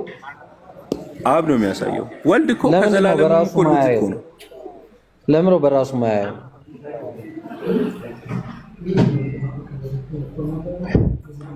አባቱ ሲያደርግ አባቱ የሚያደርገውን ነው የሚያየው እኮ በራሱ አይችልም ማለት ነው። እሺ ቀጥለው ነው ሚድ እሺ መንፈስ ቅዱስ ይገልጥላል። እሺ ወዴት ነው የሚገልጥልኝ? በራሱ ማይችል አምላክ ወዴት ነው የሚገልጥልኝ? ኪንዲ እሺ ኢንሻአላህ ወላሂ ለኛም ተገልጦልን ነውና እሺ አብ ሙታንን እንደሚያስነሳ እናንተም ትደነቁ ዘንድ ከዚህ እሺ አብ ሙታንን እንደሚያስነሳ ሕይወትን እንደሚሰጣቸው እንዲሁ ወልድ ደግሞ ለሚወዳቸው ሕይወትን ይሰጣል ይላል። ሕይወት መስጠት የአላህ ባህሪ ከሆነ ኢየሱስ ክርስቶስ ሕይወትን ይሰጣቸዋል ካለ ይህ ባህሪ የአምላካዊ ባህሪ አይደለም ወይ? ማን ሰጥቶት ነው የሚለው እዛው ይሄንን ቁጥር 26 እንደሞስተነበው አብ በራሱ ሕይወት እንዳለው ለወልድም እንዲሁ በራሱ ሕይወት እንዲኖረው ሰጥቶታልና አየው። ኢየሱስ ራሱ ደግሞ ኢየሱስ ራሱ እንኳን አይደለም ለሌላ ሕይወት ሊሰጥ በራሱ ሕይወት ሰጪ ሊሆን ይቅርና ኢየሱስ ራሱ ሕይወት ተቀባይ ነው። ሕይወትን የተቀበለ ሕይወት አልባ የነበረ ነው። ስለዚህ እኛ አሁን ችግሩ ማለት ነው እኔ አምላክ ከፈለገ ለአንተ ሕይወት ስጥ ብሎ ከሰጠኝ ሕይወት ሰጣለሁ። ገብቷላ? ስልጣን ነው። ገብቷላ? ምክንያቱም ማቴዎስ ወንጌል ምዕራፍ 28 ቁጥር 18 ላይ በሰማይና በምድር ስልጣን ተሰጠኝ። ተግባባን? ስልጣን የተሰጠው ነው። እኛ ደግሞ ሰጪውን ነው የምንፈልገው። አምላክ ሰጪ እንጂ ተቀባይ አይደለም። አምላክ አድራጊ እንጂ ተደራጊ አይደለም። አምላክ ፍርድ የሚሰጠው ማን ነው? ፍርድ ይሰጥ ዘንድም ስልጣን ሰጥቶታል። ዮሐንስ ወንጌል ምዕራፍ 17 ቁጥር ፍርድ ሰጪ ማን ነው? እግዚአብሔር ነው። ቆይ ልስታ እንዴ ምን አለ መሰለህ? ለምንድን ነው ለሱ የሚሰጠው? ይሰጥ ዘንድ ነው። ይሰጥ ዘንድ ሰጠው ይላል። ኢየሱስ እኮ ለምን እሱ ራሱ አይፈርድም እኮ? ኢየሱስ ብቻ አይደለም የሚፈርደው። ችግሩ እሱ አይደለም። አሁን ይኸውልህ ኢየሱስ ብቻ አይደለም። አንዴ ኢብሮ ኮስችኔ ፍርድ ሰጪ አላህ ከሆነው ያው ልጠቀመው አላህ ወይም አብ ከሆነ አብ እዚህ ጋር ፍርድን እኔ አልፈርድም ወልድ ነው የሚፈርደው ብሎ ፍርድን ወልድ እንዲፈርድ ይሰጠዋል። ለምንድን ነው ስልጣን ሰጠው? እሺ 28 ላንብበው። ቆይ ምን ይላል መሰለ? ዮሐንስ ወንጌል 17 ላይ ሲናገር ምን አለ መሰለ? ኢየሱስም ይህን ተናግሮ ወደ ሰማይ ዓይኖቹን አነሳና እንዲህ አለ፣ አባት ሆይ ሰዓቱ ደርሷል። ልጅ ያከብር ዘንድ በስጋም ሁሉ ላይ ስልጣን ስለሰጠው ለሰጠው ሁሉ የዘላለምን ሕይወት ይሰጣቸው ዘንድ አክብረዋል። አየው፣ እግዚአብሔር ነው የሰጠው ስልጣን። ተግባባን? እግዚአብሔር ብዙ ቦታ ስልጣን ሰጥቷል። እዚህ ጋር ብቻ ሳይሆን ሌሎች ቦታዎችን በጣም ብዙ ቦታ ዳይሬክትሊ የሰጠውን ቦታ ልሰጥ ይችላል። ስለዚህ አሁን ችግር የለውም። ምን ችግር አለው? ኢየሱስ አምላክ ስላልሆነ ተሰጠው። ኢየሱስ ፍጡር ስለሆነ ከማርያም የተገኘ የሰው ልጅ ስለሆነ ስልጣን ተሰጠው። በራሱ ባህሪውም አምላክ ቢሆን ኖሮ ስልጣን የሚሰጠው አካል የለም። ለአምላክ ስልጣን የሚሰጠው የለም። በራሱ ስልጣን ያለው ነው። ስልጣኑ የሚሻር አይደለም። ተግባባና? ይሄ ነው ያለው ነገር። የሰማው እሺ አሁን እዚህ ጋር መጽሐፍ ቅዱስ ላይ ምን ይላል መሰለ? ፍርድን ሁሉ ለወልድ ሰጠው እንጂ አብ በአንድም ሰው እንኳ አይፈርድም ይላል። አምላካዊ ባህሪ አይደለም ወይ ፍርድ መስጠት? እኮ እኛ ሰጠው እኮ አለን እኮ ሰጠው። ወልድ እኮ ማለት ነው ከዘላለም እኮ የአብ ልጅ ነው እኮ። ገብቶሃል አይደለ? ልጅነቱ ግን የሰማኝ ነው እየሰማሁ። አዎ ወልድ እኮ ከዘላለም እኮ ልጅ ነው። ለምሳሌ ዮሐንስ 1:1 እኮ ከዘላለም ልጅ ነው የሚለው የቱ ጋር ነው? ኢየሱስ ከዘላለም ልጅ ነው የሚለው መቼ ነው? ከዘላለም ልጅ ኢየሱስ ስትል ወልድ ስጋ ለብሶ ነው እኮ። የቱ ጋር ነው እሱ የሚለው ነው አሁን ጥያቄው። እሱ የቱ ጋር ነው እንደዛ የሚለው? ስጋ ለብሶ የወለደው መቼ ነው? እሺ ከዘላለም አሁን ከዘላለም ወለደው የሚለው ይኸውልህ፣ ለምሳሌ በመጀመሪያ ቃል ነበር፣ ቃልም በእግዚአብሔር ዘንድ ነበር፣ ቃልም እግዚአብሔር ነበር ይላል። ይቺ በመጀመሪያ እሱ ቃል ኢየሱስ አይደለም እንዴ? ቁርአን እንኳን እኮ የአላህ ቃል እኮ ኢሳ እንደሆነ ይናገራል። ቁርአን ኖ አላህ ይሄዳል። አረ ቁርአን ላይ የራስ መጽሐፍ የሚለውን እኮ ነው እየተቃረንክ ያለው። ያንተን መቼ ታደግከው? አልታደግከውም እኮ ያንተን ራሱ መቼ ታደግከው? ኪንግ ምን መሰለህ እንዴ አንተ በጣም ቻሌንጅ እያደረኩ እኮ ነው። ይኸውልህ ምን መሰለህ፣ እናንተ በቁርአን ላይ ጥያቄ ያለባችሁ ሂዱ ወደ ተውራት ስለሚል ተውራትና ኢንጂል ያላቸው ሰዎች ጋር ሄዳችሁ መጽሐፍት ያላቸውን ሰዎች ጠይቁ ስለሚል ቁርአን እኔም ደግሞ አንዴ ይቅርታ አድርግልና እናንተ ተውራት ስላልያዛችሁ እናንተን አንጠይቅም። አሁን ቆይ እሱ አይደለም ቁም ነገሩ፣ እንደዛም አይልም። አሁን ቆይ ብትፈልጉ ነው የሚለው። ስለዚህ አሁን አልፈልግም፣ አንተን መጠየቅም አልፈልግም። እኔ አሁን ቀጥታ ምን እናደርጋለን መሰለ፣ ክርስቶስ ከዘላለም እንደነበረ የሚያሳይ አንድ ጥቅስ ስጠኝ እባክህ ኪንግ። አንተ ነው ያልከው፣ አንቺ ታመጪው አንቺ ታሮጪው አይሆንብኝ። እሺ አሁን ክርስቶስ በሚለው ቃሉ ነው የምትፈልገው? አሁን ክርስቶስ ማለት መቀባት ማለት ነው፣ የተቀባ እንደማለት ነው። ገብቷል? ቃል ስጋን ለብሶ ወደ ምድር ሲመጣ ኢየሱስ የሚለው ስም በጅብሪል ለመርያም ኢየሱስ ብለሽ ጥሪው። ክርስቶስ ደግሞ ማለት መሲህ ማለት ነው። ቃል ስጋን ለብሶ ሲመጣ ኢየሱስ ነው የሚለው የቱ ጋር ነው ያለው? አዎ ለምሳሌ ለመርያም ጅብሪል ሲያበስራት፣ ኧረ ቆይ ቁርአኑ ላይ ከምትሄድ ባይብሉን ጨርስ እንጂ መጀመሪያ ነው። ወርዶቹን እየተጠቀምኩ ያለሁት ለአንተ እንዲገባ ነው። ማርያም ምናምን ከማለት ችግር የለውም። አብሽር ችግር የለውም ይገባናል። የኢየሱስ ውልደት ላይ እሺ ሉቃስ ወንጌል ምዕራፍ 1 ቁጥር 30 ላይ እነሆም ትጸንሻለሽ ወንድ ልጅም ትወልጃለሽ ስሙንም ኢየሱስ። ማሻአላ ከእናንተ እኮ የምወደው ይሄን ነገር እኮ ነው። ቁርአን ታላቅ ይሆናል የአባቱንም የዳዊትን ዙፋን ይሰጠዋል ይላል። የሉ ልጅ የሚባል ማን ይለዋል? የአባቱን ማን? ጌታ አምላክም የአባቱን የዳዊትን ዙፋን ይሰጠዋል አለ። ሌላ ጌታ አምላክ አለ? አንተ በጣም የሚገርም ነው። ይኸውልህ በብሉይ ኪዳን ይኸውልህ መጽሐፍ ሲናገር ዮሐንስ እንትን ላይ መጽሐፍት ሁሉ ስለኔ ይናገራሉ፣ እናንተ በመጽሐፍት ሕይወት አለ ብላችሁ ትመረምራላችሁ፣ ነገር ግን ሕይወት እንዲሆንላችሁ ወደ እኔ አትመጡም ብሎ ክርስቶስ ኢየሱስ መጽሐፍት ሁሉ ብሉይ ኪዳን ላይ እነ ዳዊት እነ ሙሳ ሁሉም እነ ኢብራሂም እንኳን ያወሩት ስለ ክርስቶስ ኢየሱስ እንደሆነ ኢየሱስ ክርስቶስ ይናገራል። እሺ እኔ ታዲያ ክርስቶስ አምላክ ነው ብሎ የሰበከ አንድ ነብይ ትሰጠኛለሽ? እንደዛ ነው ክርስቶስ አምላክ ነው ብሎ አንድ ነብይ እስቲ የሰበከ አስተኝ። እሺ ስለኔ ያወራሉ ብሎ ይል መሲህ እንደሚመጣ ይናገራሉ። እናመሰግናለን። ስለዚህ አምላክ አልመጣም፣ መሲህ ነው የመጣው። እናመሰግናለን ኪንግ። አለቅ ኢንሻአላህ ኢብራሂም ከታተላለሁ። አንድ ቀን ደግሞ በደንብ እናወራለን። ያው ብዙ እንትን አትሉም ሪስትሪክትስ። ኦኬ እሺ አሁን ጠይቅ። በቃ እኛን ጠይቀን እናንተ ልጠይቃችሁ። በቃ ሻው እሺ ጥያቄ አንድ እሺ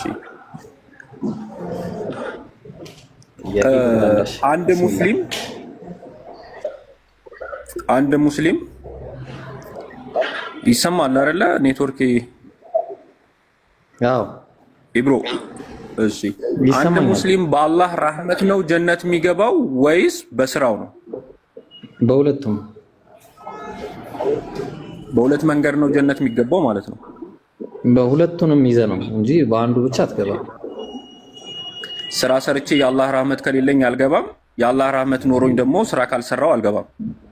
አዎ ምን መሰለ አላህ Subhanahu Wa Ta'ala የአላህ ረህመት ነው ሲባል ለምሳሌ አላህ ረህመቶች መካከል አንደኛው ለምሳሌ እኔ አንድ መልካም ስራ ስሰራ በአንድ አይደለም ይባዛልኝ፣ አንድ መጥፎ ስራ በ10 ነው ይባዛል። ይሄ ከአላህ ረህመት ነው እዝነት ነው። አንድ መጥፎ ስራ ስሰራ ግን ምንድነው በስንት ነው የሚባዛልኝ? በአንድ ነው የሚባዛልኝ። ያውም ደግሞ መልካም ስራ ካስከተልኩበት ይታበሳል ስራዬ፣ ያ መጥፎ ስራ ማለት ነው። ስለዚህ ይሄ ምንድነው ረህመት ነው። ይሄ እዝነት ባይኖር ኖሮ ቀጥታ የጀሃነም ማገዶ ሊሆን ይችላል ነበር። ይሄ የአላህ እዝነት ነው። አልহামዱሊላሂ ረቢል ዓለሚን ገብቷል። ይቀጥላል ከዚህ በኋላም ይሄን ሁሉ ስራ ሰርተ ተኩራርተ በስራዬ ነው ምገባው ምትል ከሆነ ኩራተኛ ነህ፣ ጀሃነም ትገባለህ ማለት። ይሄንንም ስራ ሰርቶ ግን በአላህ እዝነት እኮ ነው ይሄን ሁሉ ስራ የሰራሁት ኢንሻአላህ ጀነት እገባለሁ የሚል አይነት ሰው ከሆነ ያ ሰውዬ የጀነት ይሆናል ማለት ነው። ተግባባን? ተመጋጋቢ ናቸው፣ ተለያየ አይደሉም። እነዚህ ነገሮች አብረው የሚሄዱ ናቸው።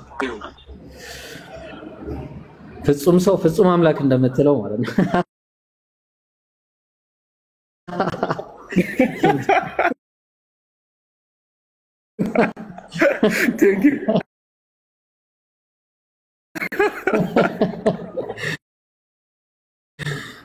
እኛ ግን መረጃ አለ።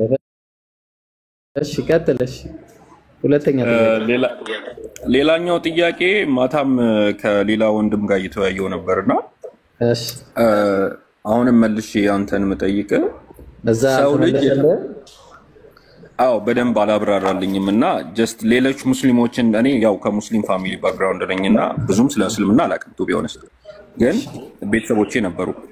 ምንድነው መሰለ ሰው ልጅ የተፈጠረው ጀነት ውስጥ እንደነበር ነው እኔ ማቀውና ምን አለኝ ለፈተና ነው ጀነት የገባው እንጂ ጀነት ውስጥ አይደለም ሰው ልጅ የተፈጠረው የሚል ሌላ አዲስ ትምህርት ነገረኝና የእስልምና አስተምሮ ምንድነው የሚለው ሰው ልጅ የት ነው የተፈጠረው? በጀነት ነው ወይስ ሌላ ቦታ ነው? ሲፈጠርስ የት እንዲኖር ነው የተፈጠረው? የተፈጠረበት ቦታ ስፔሲፊክ ቦታ ሎኬሽን ልሰጥ አልችልም።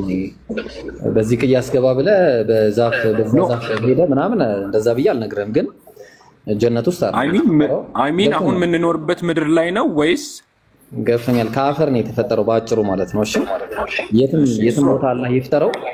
አላህ የፈጠረው ግን ከአፈር ፈጠረው። ከዛ በኋላ ከአፈር ከፈጠረው በኋላ ሁን አለው ሆነ። ከዛ በኋላ ጀነት አስገባው።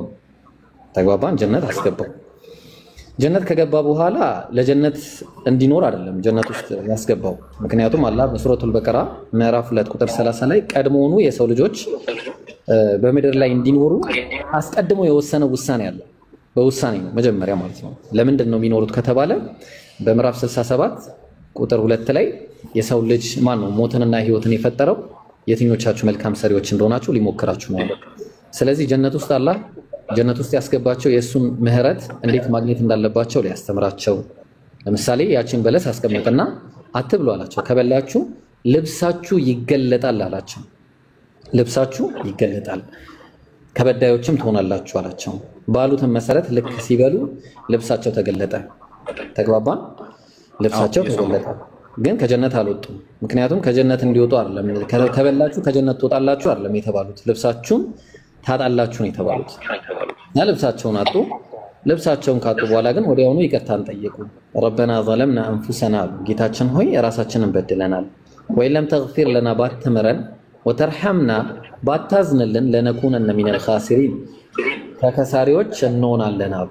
ወዲያውኑም አላህ እዛው ጀነት ውስጥ እያሉ ፈተለቃ አደሙ ሚን ረቢሂ ከሊማት ጌታውም አደምም ከጌታው የምህረትን ቃል አገኘ። እዛ ወዲያውኑም ማረው። አላህ እጅግ ሩህሩህና አዛኝ ነው አለ። ወዲያውኑም በዚያው ልብስ ፋንታ ደግሞ ያው እንደ ምክንያት ሆነና ከዚህ በኋላ ግን እህቢጡ ሚንሃ ከዚህ በኋላ ውጡ፣ ጀሚዓን ሁላችሁም አጠቃላይ ውጡ ከጀነት። ከዚህ በኋላ በቃ ምድር ላይ ነው የምትኖሩት፣ የፈጠርኳችሁም ለምድር ነው። ከዛ ፊሃ ተሕየውና በውስጧም ትኖራላችሁ፣ ፊሃ ተሙቱን በውስጧም ትሞታላችሁ፣ ወሚንሃ ቱኽረጁን ከሷም ደግሞ ትወጣላችሁ፣ ታረተን ኡኽራ ከዛ ድጋሚ ከሳም ትወጣላችሁ። ከዛ መልካም የሰራ ጀነት፣ መጥፎ የሰራ ጀሃነም ይገባል። እና ልብሳቸውንም በሌላ ልብስ ተካውላችሁ ብሎ እዛው ጋር ተናገረ። ምን አይነት ልብስ? ያው አሁን ምን ለብሰው አይነት ልብስ ማለት ነው። ከልብሶች ሁሉ የበላይ ልብስ ደግሞ የተቅዋ ልብስ ነው በማለት ሌላ ልብስ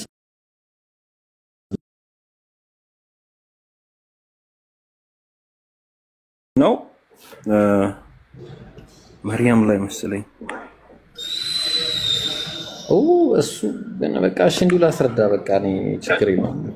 መርየም ምዕራፍ 19 ቁጥር 33 ነው እንደዛ ነው አካባቢ ይመስለኛል ወይ 34 ኤኒዌይስ የሚለው ምንድነው ምንድን ነበር አላህ ያለው መሰለ? ቆይ አንዴ ላውጣውና ቃሉን እሺ በአጭሩ እንትን ነው የሚናገረው እያወጣውልን ነው። እሺ ምዕራፍ 19 እሺ አው ذلك عيسى بن مريم قول الحق الذي فيه يمترون على አሁን ነው ስለ ኢየሱስ ስለ ማርያም ተናገረ። ማርያም እንዲህ ጸነሰች፣ መልአኩ መጥቶ እንዲህ አላት፣ እንዲህ ተወለደ፣ ከዛ እንዲህ አድርጊ፣ ለከዛ አንቺ የሃሩን እህት ሆይ አባትሽ ባለጌ አልነበረም፣ እናትሽ አመንዝራ አልነበረችም፣ ወደሱም አመለከተቻቸው። እሱም ተናገረ፣ በሕፃንነቱ በአንቀልባነቱ እንዲህ ተናገረ። ከዛ እኔ የአላህ ባሪያ ነኝ ነብይ ነኝ አለ። መልእክተኛ ነብይ አድርጎኛል፣ መጽሐፍን ሰጥቶኛል አለ። የተባረኩኝ አድርጎኛል አለ። ይሄን ሁሉ ከተናገረ በኋላ ለእናቴ መልካም አድርጎኛል ካለ በኋላ በእኔ ላይ የአላህ ሰላም ይሁን አለ ብሎ ከጨረሰ በኋላ ምን አለ? የዒሳ ጉዳይ ታሪኩ አለ ذلك عيسى ابن مريم ይህ ነው ያቹ ነው ዒሳ የመርየም ልጅ ዒሳ ማለት ይሄ ነው። قول الحق الذي فيه يمترون እነሱ የሚጨቃጨቁበት ትክክለኛው አስተምህሮ ትክክለኛው ታሪክ ትክክለኛው ቃል ይሄ ነው ነው ያለው አላህ። ገብቷል? ግልጽ ነው እንጂ የአላህ ቃል ነው አይደለም። ትክክለኛ አስተምህሮ ንግግሩ ታሪኩ ይሄ ነው። እናንተ እንደምትሉት ያው ቁርአኑ የሚለውን እኔ ለምን አለ አይልም አልልህም እቀበላለሁ ጀስት ይላል።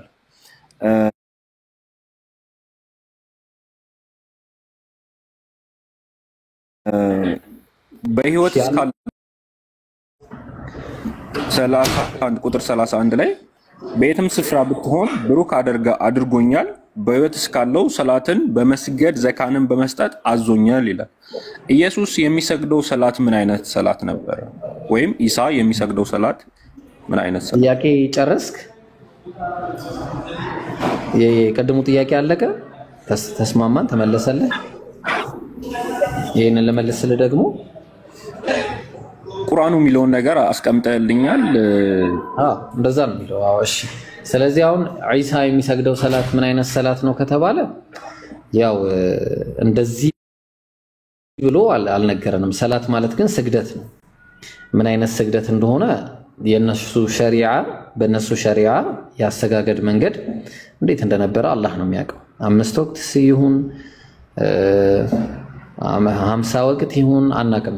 የሙሳ አለይሂ ሰላም ህዝቦች ግን 50 ወቅት እንደሆነ ሐዲስ ላይ ተቀምጦልናል። የዒሳ ህዝቦች ግን እንዴት እንደሆነ አላውቅም፣ አልተገለጸልንም። ስለዚህ ግን ይሰግድ ነበረ። ቁም ነገሩ አምላኩን ያመልክ ነበር። got the point? አሉ ይሰማል ድምጼ ወላ እንዴት ነው?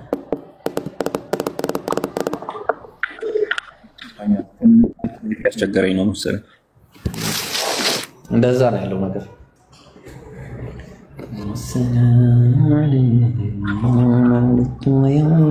ኦኬ በቃ ቴንክ ዩ አመሰግናለሁ።